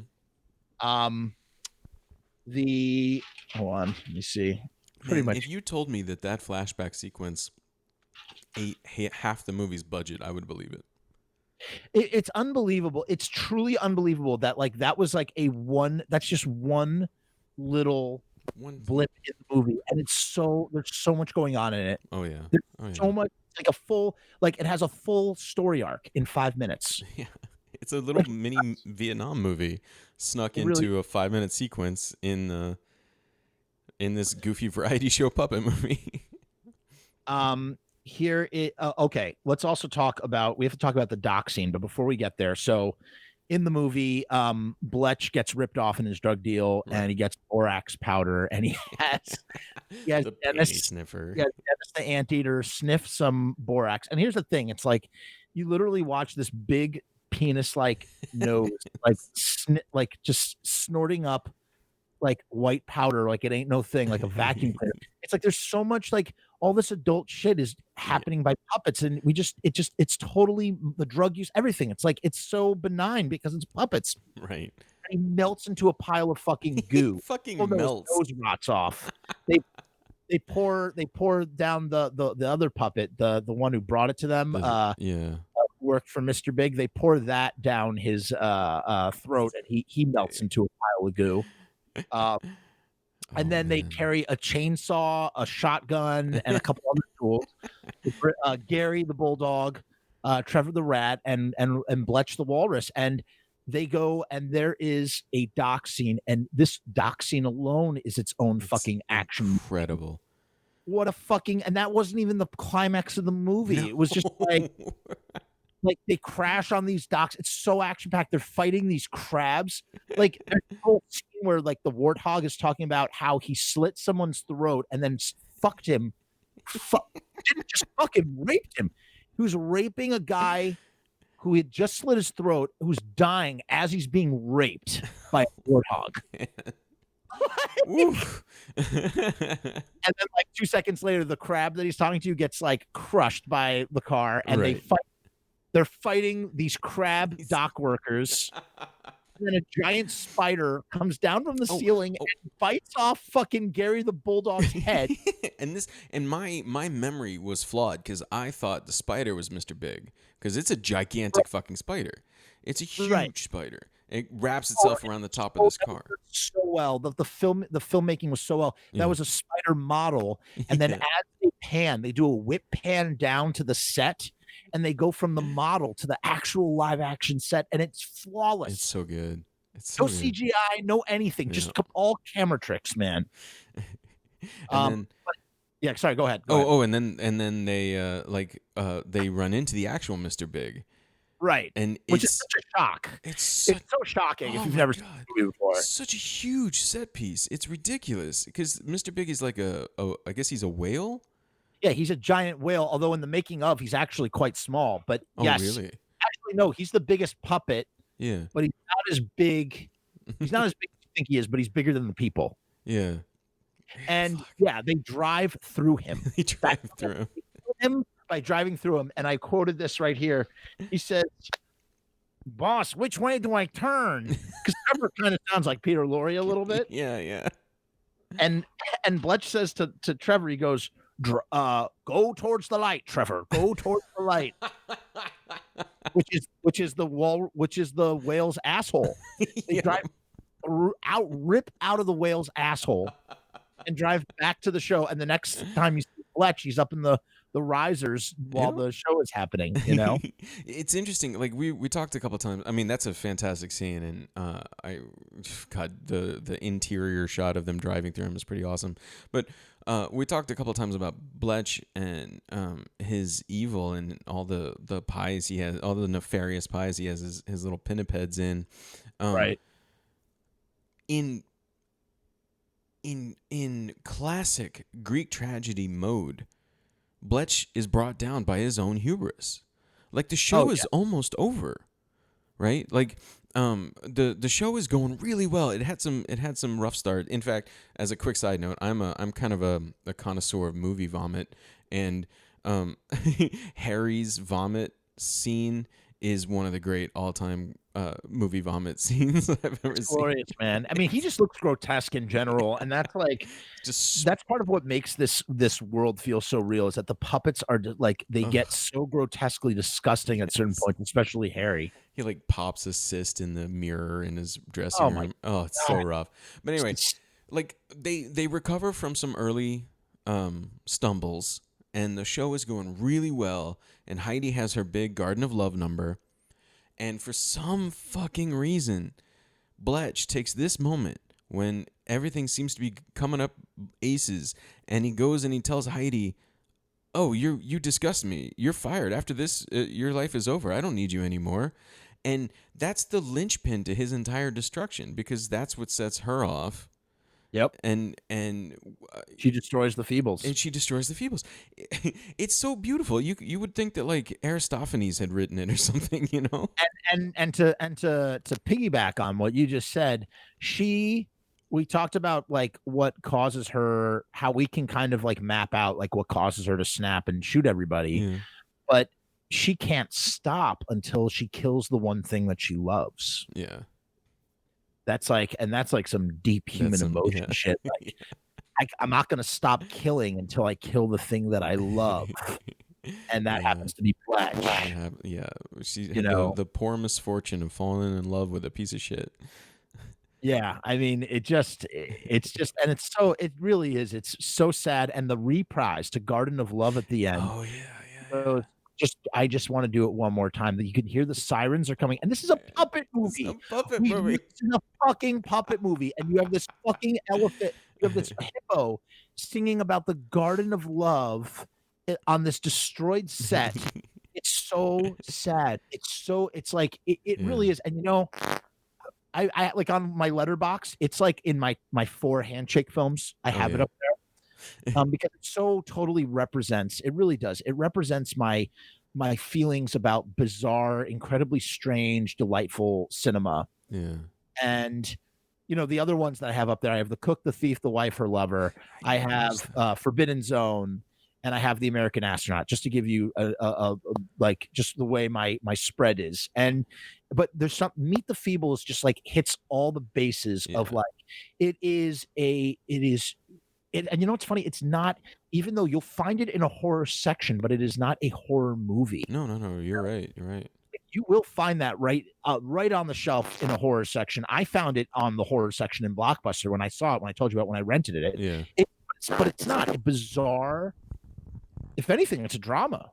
Yeah. I mean, this is a topic very close to my heart, is being mistaken for horror, like my movies. Right. Um, I have found this conversation with you to be really enlightening, because before we talked about this, I mean, for myself, before we talked about this, I would have told you that what I really loved, the reason that Meet the Feebles stuck out to me, was that it was a movie with a bunch of gross stuff happening to puppets, right?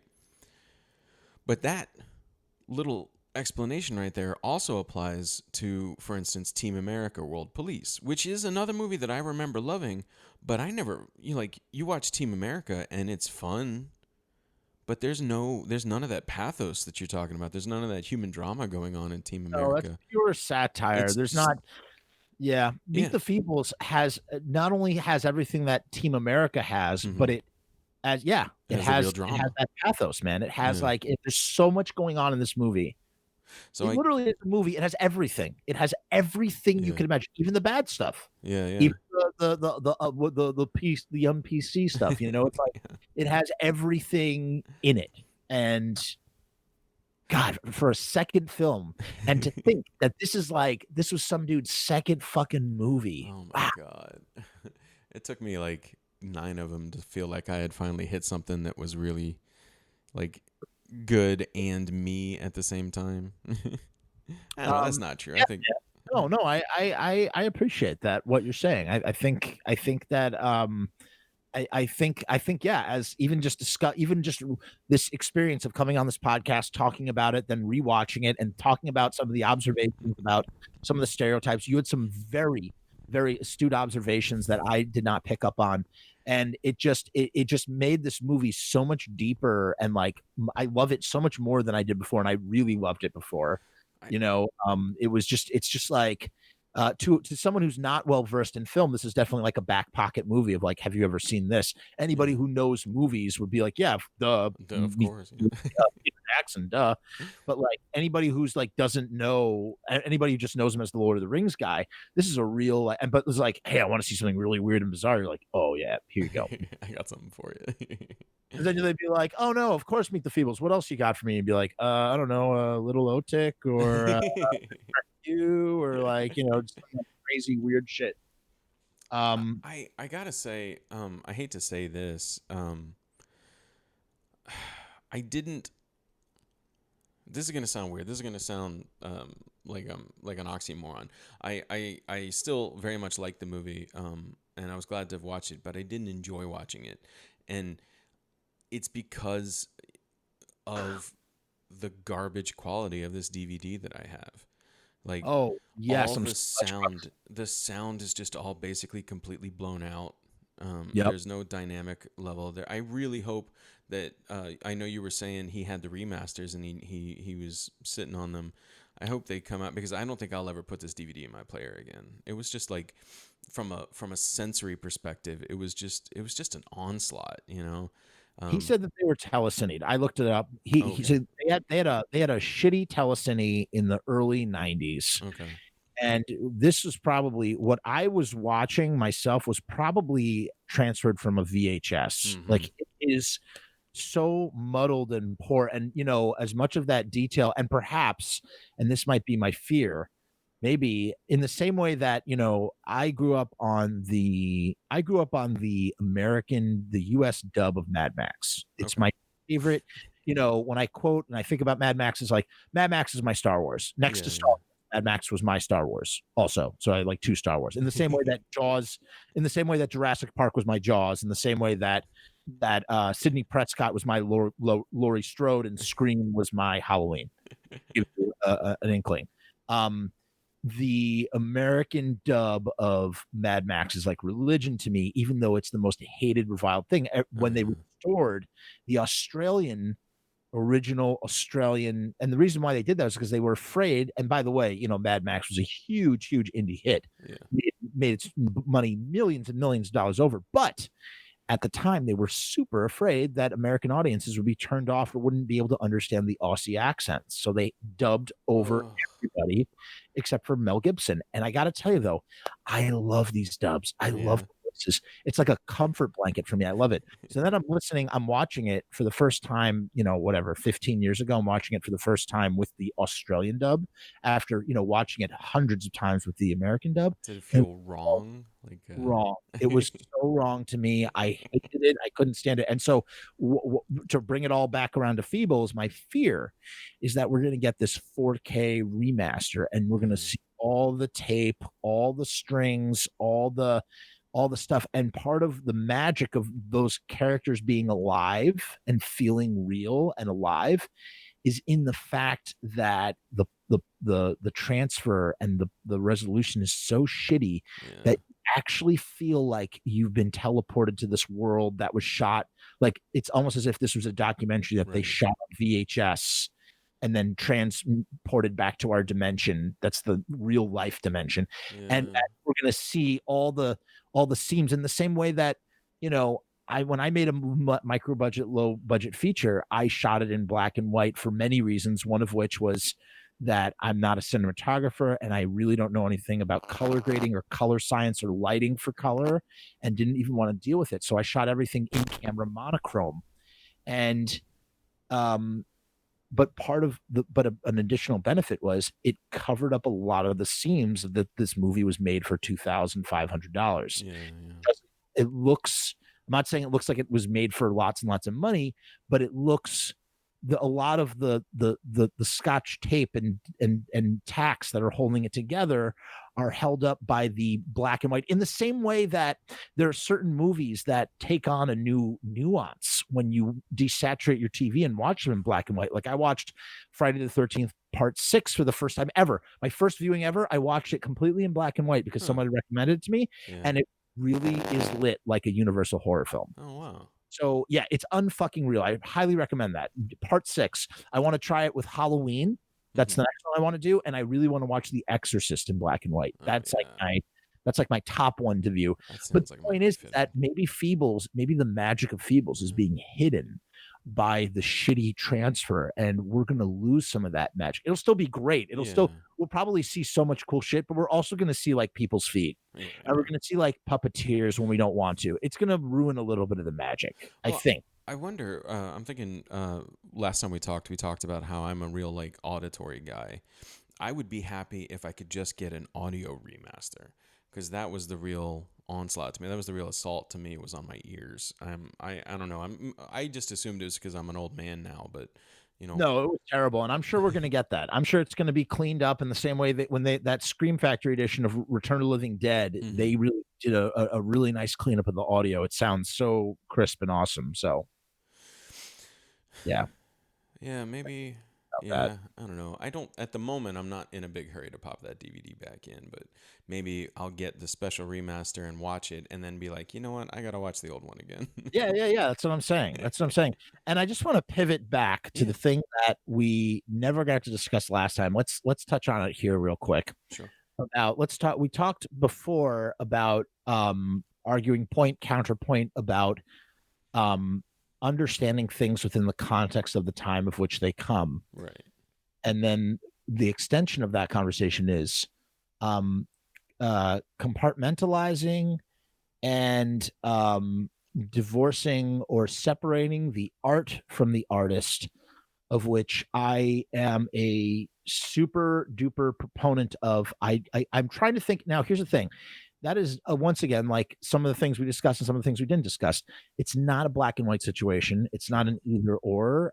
Sometimes it's nuanced, and sometimes it's not all one. It's not all the other. But for the most part, that is how I try to live my life. And I'm trying to think of an example where that is the case, where the person's personal shit made the art impossible for me to enjoy. And I can't think of anything. I might have something. I might have something. Go ahead. I might have one on both sides. But real fast before I say, I hope I made it clear that I'm very ambivalent and torn about this, but I do not agree with the erasure of existing art. Yeah. Oh, okay, I understood that. So when I was growing up, we had a VHS tape of a Bill Cosby performance called Himself. And that it was like that tape, we played it hundreds of times in my house. Just a fantastic performance at the end. I guess the stuff about his son dying is a little hard to accept now, but that's been anyway, whatever. That's not my point. My point is, here is a piece of artwork that I wish I could go back to and watch, but I don't know that I can. But it on the other side is you have a movie like I think it's possible. I think I conceive that it is possible that I could watch Bill Cosby's Himself without being too upset. Right? I think it's possible. I haven't tested myself yet, but I think it's possible. On the other hand, I don't think I could watch Last Tango in Paris, knowing what I know about the butter scene now. Because they're the act. Great example. You just nailed. Wow, Yeah. that you got. There's an example. Yeah. It's there. It's in the movie. It's not something that happened behind the scenes. It's not that there's a shitty person on screen. It's right fucking there in front of the camera, and I don't think I think that's a little different though. Sure. Specifically because it's there in front of the camera. I think you did. Wow, that was a great. Wow. Yeah. There's a thing where it's like you find out the truth behind it, and you go, "Wow, I can't watch that anymore." That is totally valid. I don't know. I'm not a fan of Bill Cosby. I don't know how I would feel about his stuff. I will tell you though, I love Michael Jackson. Michael Jackson's music. I think he is so incredibly talented. I think he's an incredible dancer. I think his talent. I mean, there are few people that are so talented as Michael Jackson. And if you ever listen, go search for it on YouTube. When he was not a musician, an instrumentationalist. I mean, right. He was a vocalist, and he was a producer, and but he did not play instruments, is what I mean to say. And so when he was demoing his songs, he would go for beat it. He'd be beatboxing everything. Yeah. He knew exactly what it was, and he would still express the instruments with the only instrument that he had, his voice. And if you watch This Is It, which is a phenomenal documentary, you'll hear him. He's giving a note to someone, and he's talking about. He's like, yeah. He's like, hey, the way you're playing that bass right now, you're going boom, doom, doom. I need you to go boom, beep, beep, beep, beep, beep, beep. And like he just knows his shit. Yeah. Now, here's the thing. Michael Jackson is an incredibly fucked up guy. I'm not going to go into all of Michael Jackson's shit right now. I'm not here to talk like what's it called? Pour over his history. Yeah. And I only have like 9 hours left on this SD card. That has done innocent or not innocent, he's a guy who's done many fucked up things. Yeah, I'm with you. I'm with you on that. Yeah. You can't deny that he's done many fucked up things, in the same way that Woody Allen is a fucked up guy who's done many fucked up things. It's some really fucked up shit. Whether he's innocent or not, whatever you want to call it. Again, not here to comment. Not going to go into my personal beliefs. I just want to simply say that despite what these people have done fucked up things, but I can still enjoy their art. I can still put on Whatever Works with Larry David. I'm not going to not watch it because it was directed by Woody Allen. Yeah. He's a fucking he's a great filmmaker. Same thing with Roman Polanski. He's a fucking rapist. Yeah. There's no denying that Roman Polanski fucking raped someone. Yeah. Like he did. Yeah. It's like it's not even like a thing, and it's not a forgivable thing. So I'm not defending Roman Polanski, but goddamn, Rosemary's Baby is a fucking genius piece of work. It came from his mind. He fucking created that shit. And I love Rosemary's Baby. I don't love Roman Polanski. Yeah. I can differentiate. I can compartmentalize that. I can love the art and not the artist in that way, shape, or form. Now, if Roman Polanski had raped a 13-year-old girl and then used that and did it as her performance to make her cry in the scene of XYZ movie, I'd go, wow, that's like a really heavy, holy shit.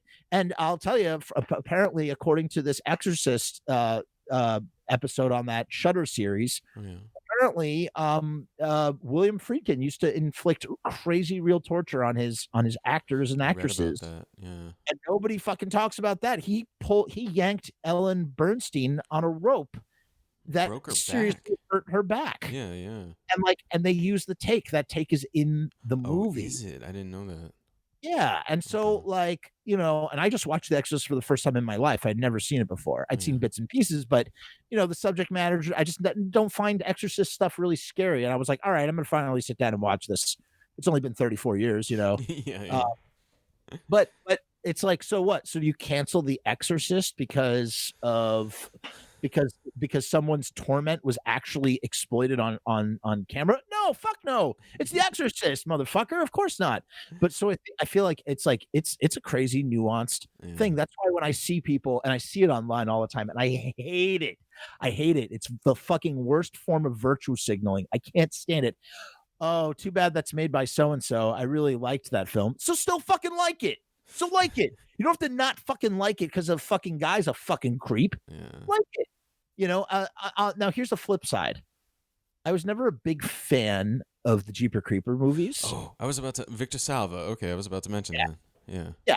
So I was never a big fan of those movies. However, they was always sort of like whatever to me. However, when I learned that this dude was like this crazy pedophile, it made me like those movies even less. So that's the flip side of everything I just said. And the third movie, and me, I'm a completionist, but the third movie I had absolutely no interest in seeing. Partially because of I don't know, I just didn't care to see it. And it really had nothing to do with anything. I just didn't, but I think my opinion about that franchise was tinged by that dude. The thing that really chaps my ass about Victor Salva and the Jeepers Creepers series is that definitely the third one and maybe the second one, I don't remember how the timeline works out exactly, but definitely the third one and maybe the second one were both greenlit and financed after the dude was outed. Like the studios knew. And that's the thing that just chaps my ass. Like, why throw these resources behind this guy who's, a proven piece of shit, whatever. I don't know. I will tell you, the artists I'm kind of haunted by, though, the ones I'm struggling with. Like, for me, and I know all my film friends get mad when I say this, but I was fortunate enough to never be a big Woody Allen fan, so I never had to examine my feelings on that too much. But, I would just like to quickly interject that I, too, am not a big Woody Allen fan. However, I do think first of all, I respect his prolificness, and I do respect him as an artist in the sense of his output, not him, the person. I don't really care about him, the person. I just wanted to put that out there. Sure. Go ahead. Yeah, I see that. And I do love Rosemary's Baby a lot, and I think it's easy. It maybe too easy. I'm sure I have friends who would say it's maybe too easy, but it's easy for me to watch Rosemary's Baby just because the content of that movie is so separate from his personal crimes, right? That you don't have to worry about it. Again, and I am not prepared to defend that stance, by the way. I'm still very torn about all of this. You're figuring it out. It's okay. You don't have to have this isn't a honeypot. You're not trying to trap me. What a honeypot is? Yeah. post a comment and then they wait to see what you say and then everybody jumps on you. Everybody This piles isn't a on honey there. pot. You're allowed to not have an opinion I'm allowed. here, your own podcast. You are allowed to still be figuring things out, Steven. Yeah. You don't have an answer. You can just simply be like, I don't know how I feel about this. I'm working through it. And that's okay. And I'll tell you, I confess I am there right now with a performer I have been a huge devotee of for a long time, Louis C.K. Like, I was a huge fan. I have several of his stand-up albums, and I actually bought. He did a series called like the distribution of it he handled himself through his website. It was kind of I don't know. Anyway, he did a TV. Right, I'm familiar with it. It got dropped. He financed it and it got dropped, so he did it through his website. Horace and Pete, or are you talking about? Well, no, right around the time that it broke. Maybe he did it once before, but I know that once it broke, the thing broke. His movie got dropped, and the movie was about him like fucking like some young girl anyway. Yeah, okay, so that's the thing. Like, that's the thing is that if you listen to Louis C.K.'s stand-ups, the content is very close to his crimes, you know. Interesting. And so it's hard for me to listen to this joke about him jerking off, for instance, when I realize that he, you know, basically assaulted several women by masturbating in front of them, you know? And so it sucks because, I mean, this is a stupid thing to complain about, but I mean, fuck, we're sitting here having this conversation. It's not like, it's not keeping me up. It's not keeping me up at nights and anything, but it sucks to me that I can't, like, I don't know. I've lost my ability to enjoy his material. Well, you feel guilty, or maybe you feel a little guilty enjoying it when you know what kind of person he is or what he's done as a person. And here's the thing about it. Now, here's an interesting thing. It's one thing to watch a Woody Allen movie or enjoy Woody Allen movies or a movie where the movie is a separate entity from the filmmaker making it, even though they're intricately connected. Right. You know, it's like it's still intangible because, or it's there's an intangible aspect to it because the person creates the film. You don't see his face unless maybe they're acting in it or whatever, but like you don't see the person that's creating it. Whereas the stand-up is coming, the humor, the thing that you're connecting to, the humor right out of the face, making you laugh, is coming right out of their mouth, and you're watching them and you're seeing their face and they are them, and the art is deeply intertwined with the person creating it. Yeah, the comedy, that kind of stand-up comedy really works when you feel that the performer is relatable, right? That you feel you can connect with them. And so you're sitting there and you're looking into the eyes of a guy you know to be a sex criminal while he's telling you sexy jokes or sex jokes to your face with himself as the subject. And I'm just like, this is not, I'm not really cool with this, you know? Yeah. So what's happened is you've encountered confusion. Yeah. You are confused. You're internally, emotionally confused because you liked this thing, you found out some information, and now you're emotionally, you have a moral compass. And you are emotionally, well, you know what I mean? You have somewhat of emotional compass, Stephen. I mean, just by some of the things you said tonight.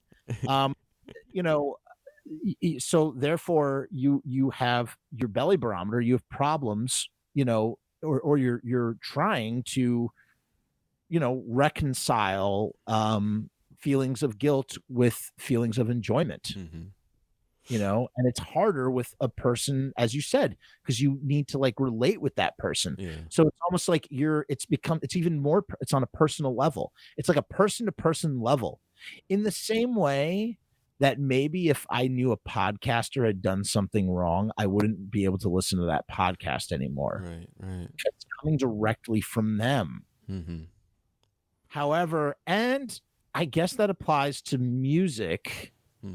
On some levels as a live performance.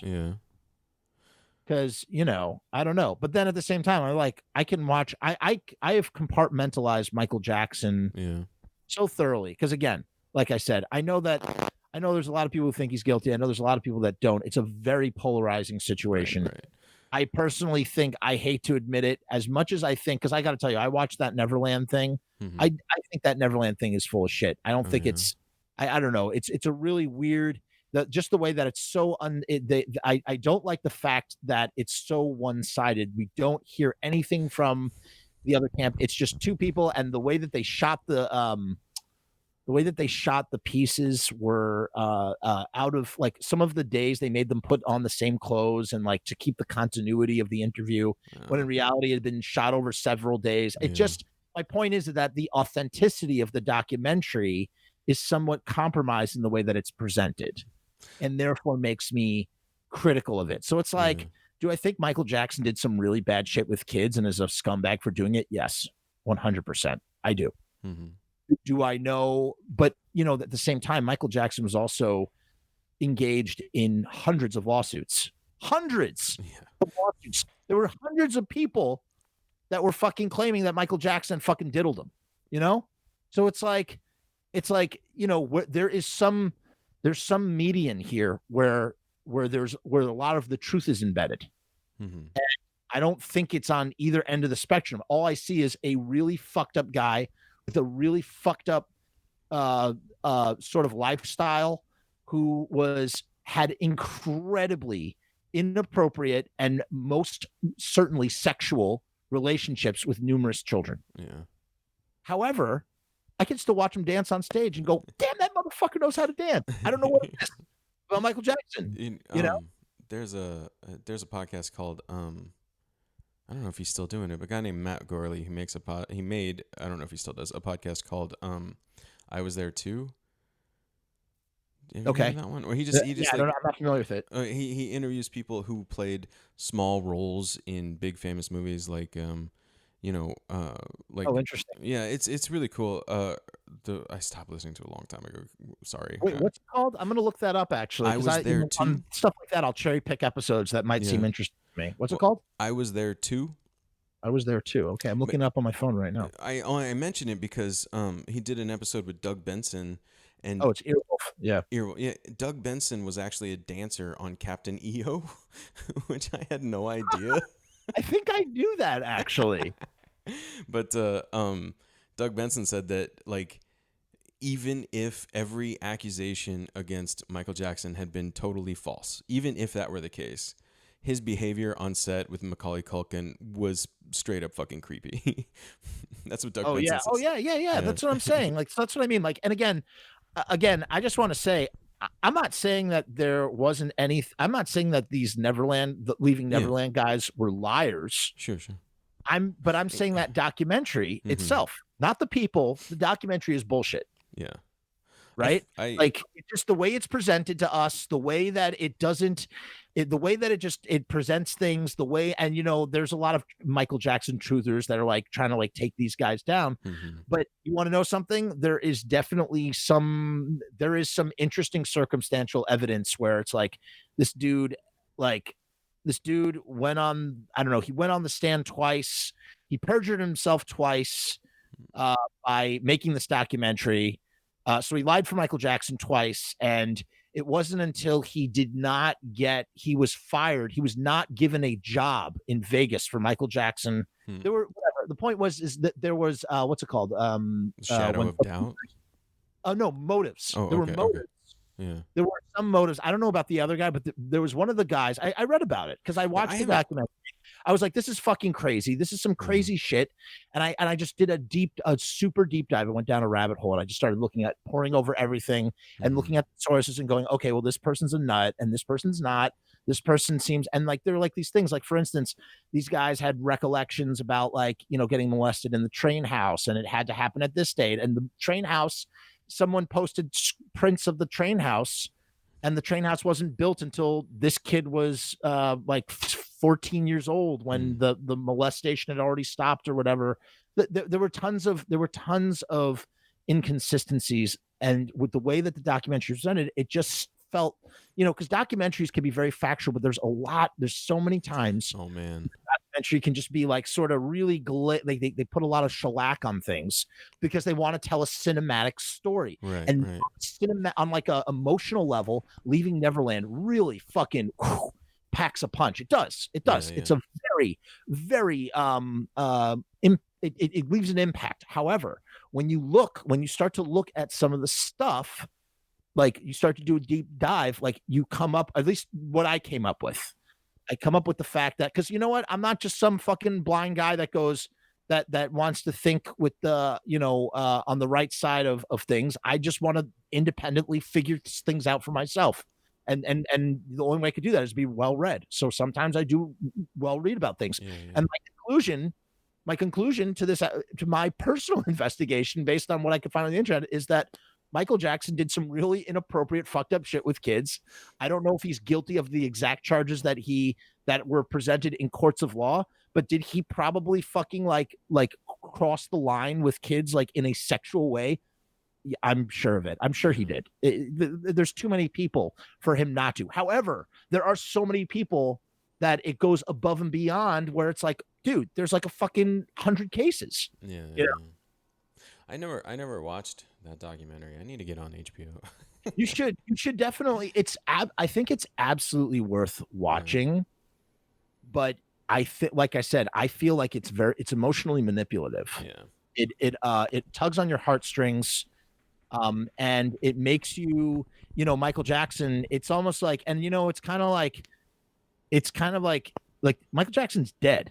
Yeah. You know what I mean? Like what is the point of, like, I just didn't understand all of it. Like, I just don't understand, like, what justice are you really truly seeking here? You want to make money because you sold all your Michael Jackson. One guy, he auctioned off all of his Michael Jackson stuff. He was broke. Yeah. And he sued the estate for billions of dollars. Oof. After he was not given a job. 2 years earlier, he had thrown his hat in the ring to do a Michael Jackson tribute show in Las Vegas for Circus Soleil. Yeah. He was rejected. And then he tried to publish a book about being molested by Michael Jackson. It was not thrown out by the publisher. Here's a guy who's already been fucking outed as a public pedophile, and they're not even going to print a book about him because they think that the circumstantial evidence of what this dude wrote was no good. And then they did the Leaving Neverland documentary. Yeah. I don't know, man. I don't know. You make your own opinions. You watch it yourself and you see. Yeah, if we had another 3 hours to talk about nefarious documentarians, I would tell you how angry I am at my friends for making me watch fucking Tiger King. But anyway, you don't like Tiger King. Okay, so here's the thing. Real quick. I loved Tiger King when it came out. Thoroughly enjoyable experience. I still love Tiger King. It's like real life John Waters. It's like literally characters that John Waters would write, but they're actually fucking real. However, when you do, I mean, listen, they're all bad, dude. They're all fucking bad. Everybody's fucking bad. They're bad people. I want to fight about. You're fucking. Go ahead. What are you gonna say? No, that's the okay. Like I shouldn't even have mentioned it. I just think Carol Baskin gets too much hate, and I think a lot of it, a lot of the blame for that falls on the feet of this supposed documentarian who did a lot of sketchy shit with his documentary that I'm not thrilled about. I'm sure he did. I'm sure. Listen, it's definitely more entertainment than it is fact. And fucking Tiger King himself is what's his face? Joe Exotic. Yeah. Joe Exotic is a racist piece of shit. Oh my god, he's awful. Like, they edited out all his, like, he is super fucking racist. Like, they had to cut around all of the racist shit that he was saying constantly. I've seen those YouTube clips. Oh my god. Yeah, he's a racist motherfucker. Yeah. I mean, look, but here's the thing. Here's the thing about Carol. Carol has clearly been demonized. Of course, she's been demonized. I agree with that. But she has also done some incredibly sketchy shit, and she has done something just as irresponsible as either one of those fucks.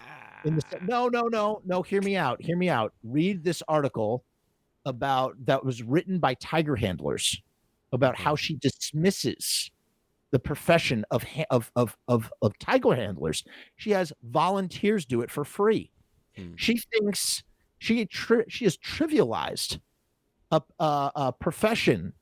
And I'm not saying, is that on the same level as like Joe Exotic, like fucking breeding like, and like calling people the N-word and like feeding like Walmart meat to tigers and like all the shitty shit he does? No, I'm not saying, like I said, I'm not saying like she's obviously not evil like them or like bad like that, but she is definitely not a good guy. She's definitely got her own thing going on. They all do. That's what I'm saying. They're all bad. I think the worst of them all, actually, I think the guy with the most skeletons in his closet, Joe Exotic really sort of lived his life out there, man. Like the guy with the most shit that to hide, that really has got something going on, is motherfucking Doc Antle. Yep. That guy is a scumfuck. He is an unadulterated scumfuck. That guy is evil as fuck. And yes, people have jumped on the fuck Carol Baskin wagon because it's fun for them. It's fun. It's funny. People think of it hilariously. They're not even necessarily mad at Carol Baskin. She's become this avatar for blame. That's what it is. And it's like people view it from a humorous standpoint. And yes, I know we can go to that place where like, oh, it's because she's a woman and blah, blah, blah. I'm not saying that there's some of that stuff is not valid. I'm sure it is. I have not unpacked or explored any of that aspect of it because I never took it beyond its face value. And what I saw it as, the face value is campy, cheap, trash entertainment that I just simply, in the same way that I am wired to love a good John Waters movie or a good, and yes, I know this is real life, and it kind of contradicts my feelings about true crime. However, it's just, I don't know, man. Maybe it's the exception to the rule. It's just not the same thing. And it's like the way it's presented in this package that's just so irresistible. And you know what? Yes, the documentarianism, the documentary film work is probably untruthful, but I will say this: you cannot deny that the editing and the storytelling, true or false, was fucking phenomenal. Every 5 minutes, Stephen, we are treated to some new revelation that proceeds to melt our brain, that makes us go crazy. And here's the thing: I never need to watch it again. I don't think I saw it that one time. You can't watch it again, because part of what makes Tiger King so great, and part of what made it so irresistible and made it so viral, is the fact that the element of surprise. You tell someone, go watch this shit, you are going to be surprised. And that's why people love it so much. They love it because it's viral. Yes, is it morally bankrupt? Of course it's morally bankrupt on many different levels. I'm not going to fucking defend it. I'm not going to deny that. But that's not what it's for. It's for rolling around in the mud. Let's fucking roll around in the mud and fucking like, as Iggy Pop says in the song Some Weird Sin, sometimes I just got to roll around in the mud, and that's just the guilty little pleasure of rolling around in the mud. The Tiger King. Well, I personally found it a moral chore to finish that series, but then may I ask you, I totally respect your opinion and totally can appreciate that, and I understand that, especially after having all this conversation with you. And that's to say that just the way my opinion is mine, your opinion is yours. My question to you is, were there any, while you were watching it, were you just so turned off by the material that you couldn't appreciate any of the reveals or the twists or the clever little editing tricks that trigger an emotional response, which I'm a sucker. It's like, oh, give me that. I'm a sucker for it. Like, great. Like emotionally manipulate me with your editing. It's fucking excellent. It's like tickling me with a feather, I don't think I'm immune to them, but I think all of the plot turns centered on Joe Exotic himself kind of fell flat on me, just because there was never a moment I was not disgusted by him. Like his treatment of his animals, his treatment of the law, his treatment of his family, everything he did was so just fucking garbage that I never was happy to see him ever. I will tell you, the one thing that I do regret saying, of all the things, I did want Joe Exotic to be free because I just wanted to see him do more antics. But after reading more in depthly about some of the shit he did, he absolutely deserves to be where Oh he yeah. is. He made his bed and he is motherfucking sleeping in it. And you know And what? Like, as much as I want that dude to like get out and like cause more like chaos and havoc and like, continue his soap opera, he is right where he belongs. yeah. And, I thought it was a touching thing at the end of that documentary, whether it was a real moment or fake moment for Joe, it was absolutely a real moment for the series where he said he has this moment of, and it seems like it's a moment of clarity, a moment of empathy, a moment of catharsis where he goes, I was letting my chimpanzees go. And you know what I'm talking about Yeah, at the yeah, very yeah. end? And he says, I the thing that really killed me was watching these two, seeing them in their new enclosure hugging, and that I had Yeah. denied that to them for 10 years. And I'll tell you something, could that have been some crocodile tears, Stephen? Maybe. But you want to know something?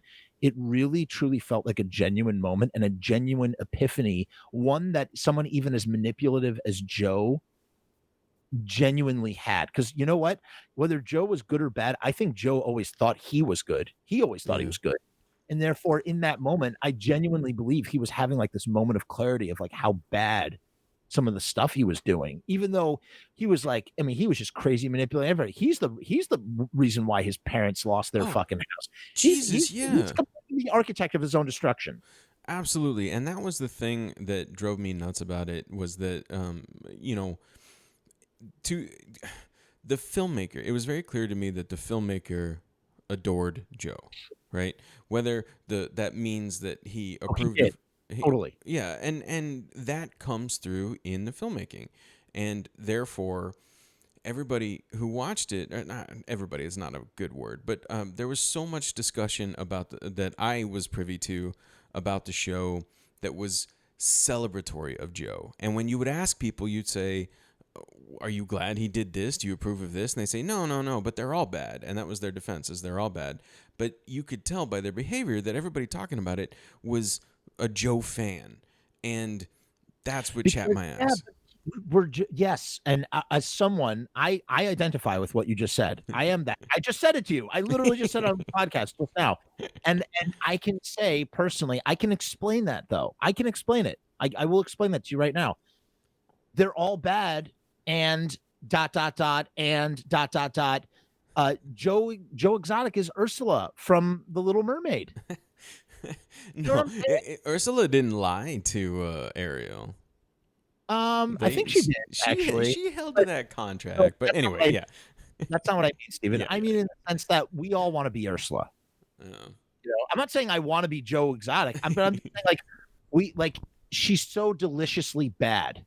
And Joe Exotic was so deliciously bad, or just like he's like a Do fucking you? Disney villain, man. Okay, so let me ask you this. I know. We gotta put a cap on this pretty quickly. Yeah. But We're running out of time, but I just want to ask you, all of the people you found on social media who were saying things similar to what you said about Joe, all right?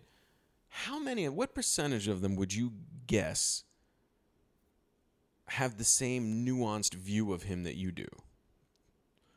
And what percentage of them, by contrast, are just, Joe T-shirt wearing, uncomplicated fans who legitimately think that Donald Trump should pardon him and that Carol Baskin should go to prison for murdering her husband? well, listen, I'm not going to care the whole murdering of her husband Ugh. thing. Again, yeah, but how do any of us really know what fucking happened? I'm not saying, look, Oh God! I I'm got it. not, I got hold on. I'm sorry, you brought it up. You brought up the murder. I'm not saying, and by the way, I have to tell you, this was so much fun. And anytime you have like a spot, like you have like a hole in your schedule and you need like a quick fill or something, I'm sure you got a lot of people lined up. But I'm just saying, anytime in the future you want to do this again, I had this was so fun. Thank you for having me on. Really, truly, I had so much fun. But to answer your question is, I'm not saying she murdered her husband. I'm saying her husband clearly disappeared. Okay, here's just like with the Michael Jackson thing, right? Here's what I'm going to say about this. I'm not saying that I'm not saying that she murdered her husband, but I'm saying that she knows way more than she is letting on. way Everybody more. says that, and I don't know why Doesn't make everybody her says guilty. that. Steven, that doesn't make her guilty. Yeah. Doesn't make her guilty. That doesn't make her have to go to jail. I'm saying, and I'm not saying that she killed her husband, but maybe she knew that maybe she had knowledge that would have led to him not dying. I don't know. My point simply is this: she knows way more than she lets on. And like there's more to that story than what we've been privy. That does not make her guilty. That does not make her need to be locked up or go to jail. But I'm just saying that there is clearly something really like weird and about Carol, and maybe that's why it's so easy to hate her. You know what I'm saying? It's so easy to gravitate towards that hate that Joe is so good at focusing. He uses comedy and he uses his charming personality to focus everything. He blames Carol the way fucking Hitler blamed the Jews. You know what I mean? Yeah. Every problem in Joe's life is because of Carol fucking Baskin. But it's so transparently false. Yeah. And I got to tell you, if Nick Cage plays fucking Joe Exotic, and you want to know something, look, I don't really need to see the Joe Exotic story again, but I will tell you one thing. The idea of one of my favorite actors of all time embodying that role, that he would chew, he would make a meal out of every fucking second. He would throw himself into that fucking role. You can't deny it, Steven. You can't deny it. It would be fucking shit. And when I heard that he was going to be the fucking Tiger King, I was fucking overcome with joy. I think fucking great. But hold on, I have not answered your question. You asked me a question. Let me answer it for you. You said to me, and let me make sure I still have the question correct, and you can correct me if I'm wrong. You said to me, you feel that I have a nuanced understanding of the situation, which I appreciate. I think I have a nuanced understanding of the situation as well. But what differentiates me, or what different, or like how many of them? I think just everybody have the same nuance. And the answer is, I'm sure it varies, man. I'm sure there are some people that feel the way that I feel, and I'm sure that some people genuinely think. And you want to know what? In the same way that there are some people in this fucking country that, for whatever reason, still believe in Donald Trump. Here's the thing I'm learning about people in this day and age, in the human condition. There are some people, and this is why I don't block Trump people. This is why I just want to understand them. I don't want to fucking excommunicate them from my lives. I don't censor people in that way, shape, or form. Somebody's saying there's a fucking conspiracy. I don't need to block them on Facebook. I don't need to do that shit. You know what I like to do? I like to watch. I like to learn what makes them tick. I like to understand their side of the human condition and understand why it is that they think the way that they think. You know why? Because it gives me a better fucking understanding of people and allows me to be more compassionate. Because at the end of the day, even all these people that are still fucking and we've talked about this on Facebook, that are still really into Trump, I don't think they're fucking Hitlers. I don't think they're fucking evil. I don't think they're fucking fascist. I don't think that they're malevolent necessarily in every aspect that they might be broadcasting by liking Donald Trump. I think they are wired to see the world differently from me. I also think that, and I'm again about to insult a lot of people. It's a broad thing I'm about to say, and I don't think it's true for everybody, because there are definitely intelligent people that are interested in Trump. And I think for them, I think their brains are just straight up wired differently. I think that I see a 6 and they see a 9, and I think it looks like a 6 and they think it looks like a 9. And that's the best I've been able to come up with, because I'm sure there are people that are way smarter than me that fucking, for whatever reason, believe in Donald Trump. And I don't fucking understand that. However, I think the majority of his base, I think what we're seeing is a litmus test. We're seeing the separation of elements in the same way that oil separates from water. We are seeing the lowest IQ population represented as one group. That's when you go to a Trump rally, you are seeing a group of people that are just belligerently ignorant. I wouldn't call them, they're not all dangerous, they're not all fucking like psychopaths, they're just belligerently ignorant. And belligerent ignorance itself is dangerous and harmful in the fact that it can create lazy evil. Yeah. You know what I mean? And Yeah. so, Yeah. like, this belligerent ignorance allows them to be gullible. It allows them to believe in crazy dogma, to toe party lines, to be to suffer from fear. Here's the thing: I think the really smart ones, I think they're just, you know what it is? They're fucking afraid of being wrong. Yeah. They're fucking terrified that they fucking bet on the wrong horse. They can't be wrong. Yeah. That along with their intelligence, they have a fucking an ego and a super ego next to that ego and an id to go with it. You know, they got all this like shit, and they're like, I can't be wrong. I can't be fucking wrong. If I'm wrong, then I'm like all those other idiots out there. Yeah. I can't be wrong. And then you have the other people who are just low IQ, super religious, that have just like, you know, they don't have logic. They don't use logic in their thinking. They just are literally logically decrepit. And I think that, you know, maybe that some of that wiring is what allows you know, some people to embrace the Tiger King at face value, which is what you're trying to say. I think really people are trying to embrace the Tiger King, or how do you think everybody is embracing the Tiger King on a nuanced level? No, I think some of them are embracing Tiger King at face value, and they're doing it because of the way that they think and the way that their brain is wired. And you want to know, here's the thing, Steven, I'm not their keeper. I'm not anybody's fucking keeper. And you want to know something? If that's what they fucking think, they're allowed to fucking think it. Do I think it's wrong? Sure. But like, whatever. It doesn't, it's neither here nor there. You know what it is, Steven? It's a fucking non-factor. As long as no one's actually trying to hurt Carol Baskin as a result of this Netflix show, like actually like physically trying to hurt her or assassinate. I don't know. Maybe you're the way you're looking at me. Maybe do you think that's outside the realm of possibility? Not outside the realm of possibility, fine. But my point is, as long as she's like not being like hurt in that way, shape, or form, she's also kind of like, in the same way that we make fun of people for taking themselves incredibly seriously, she takes herself incredibly seriously. Trump takes himself incredibly seriously. Glenn Danzig, my fucking idol, takes himself incredibly seriously. And what happens to people who take themselves incredibly seriously? They identify with whatever it is they're saying, and when you attack it, they feel like you're attacking them, and they get violently defensive.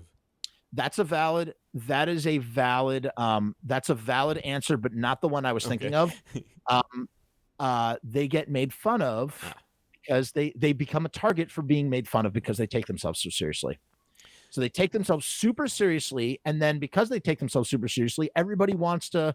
Those people are easy to upset. Those people are easy to push off their seesaw. Yeah, and I mean, it's easy to make someone like Carol Baskin upset. Say, "Hey, cats," you know what I mean? And she's the type of person who's like, you know what it is too? There's like an aspect of her where she's like so squeaky clean. There's something so hidden there. And she's so squeaky clean. She's got this husband whose balls she keeps in a jar on the shelf. And it's just like, there's just something about her. It's her aura. There's something. And you know what? It's nothing that fucking Joe Exotic said to me. You know, there's nothing that Joe Exotic said that made me say, fuck Carol Baskin.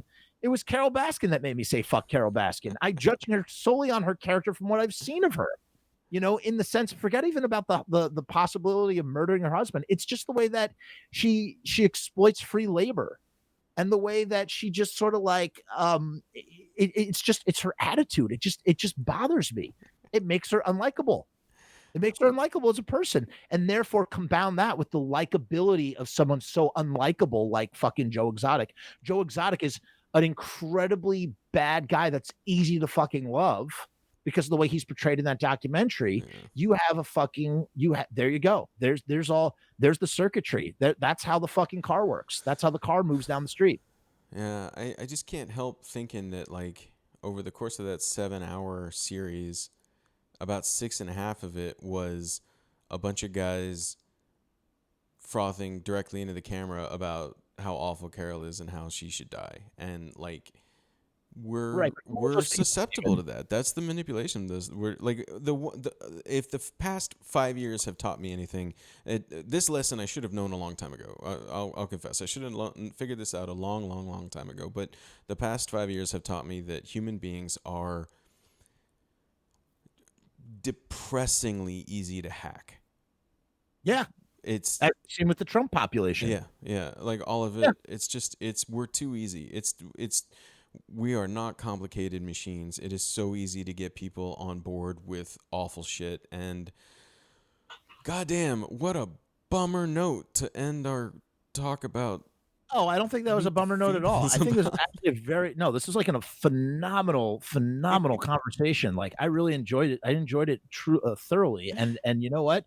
I feel like we covered so much ground We and went like, all over the place. it like organically went from Feebles to this to that to all these different things. And yeah, man, just great had a great time. It has been a treat having you here, Mr. Frumess. I am so glad that you came on and we did this movie. This has been a lot of fun for me too. Great.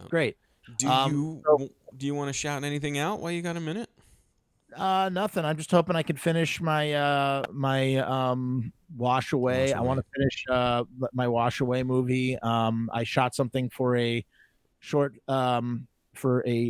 shorts quarantine edition, which is kind of ironic because I made a meme making fun of the Game of Thrones. Beware. What is? Oh no! Brace yourselves. The quarantine films are coming. Yeah. Because there was a competition. Just because I'm a sucker for that. Although there's one for Nightmares Film Festival. Yeah, I saw that. Film Festival is doing a quarantine competition, 5 minutes long, and I got to tell you, I think I'm going to jump on that too because I can't resist a fun challenge. So that's something I'll probably check out. Yeah, I saw that. That looks like fun. I'm gonna look into that. Where can anybody interested find you, sir? Just www.frumess.com. Go to Frumess Films LLC is my YouTube channel. I got a lot of content on there.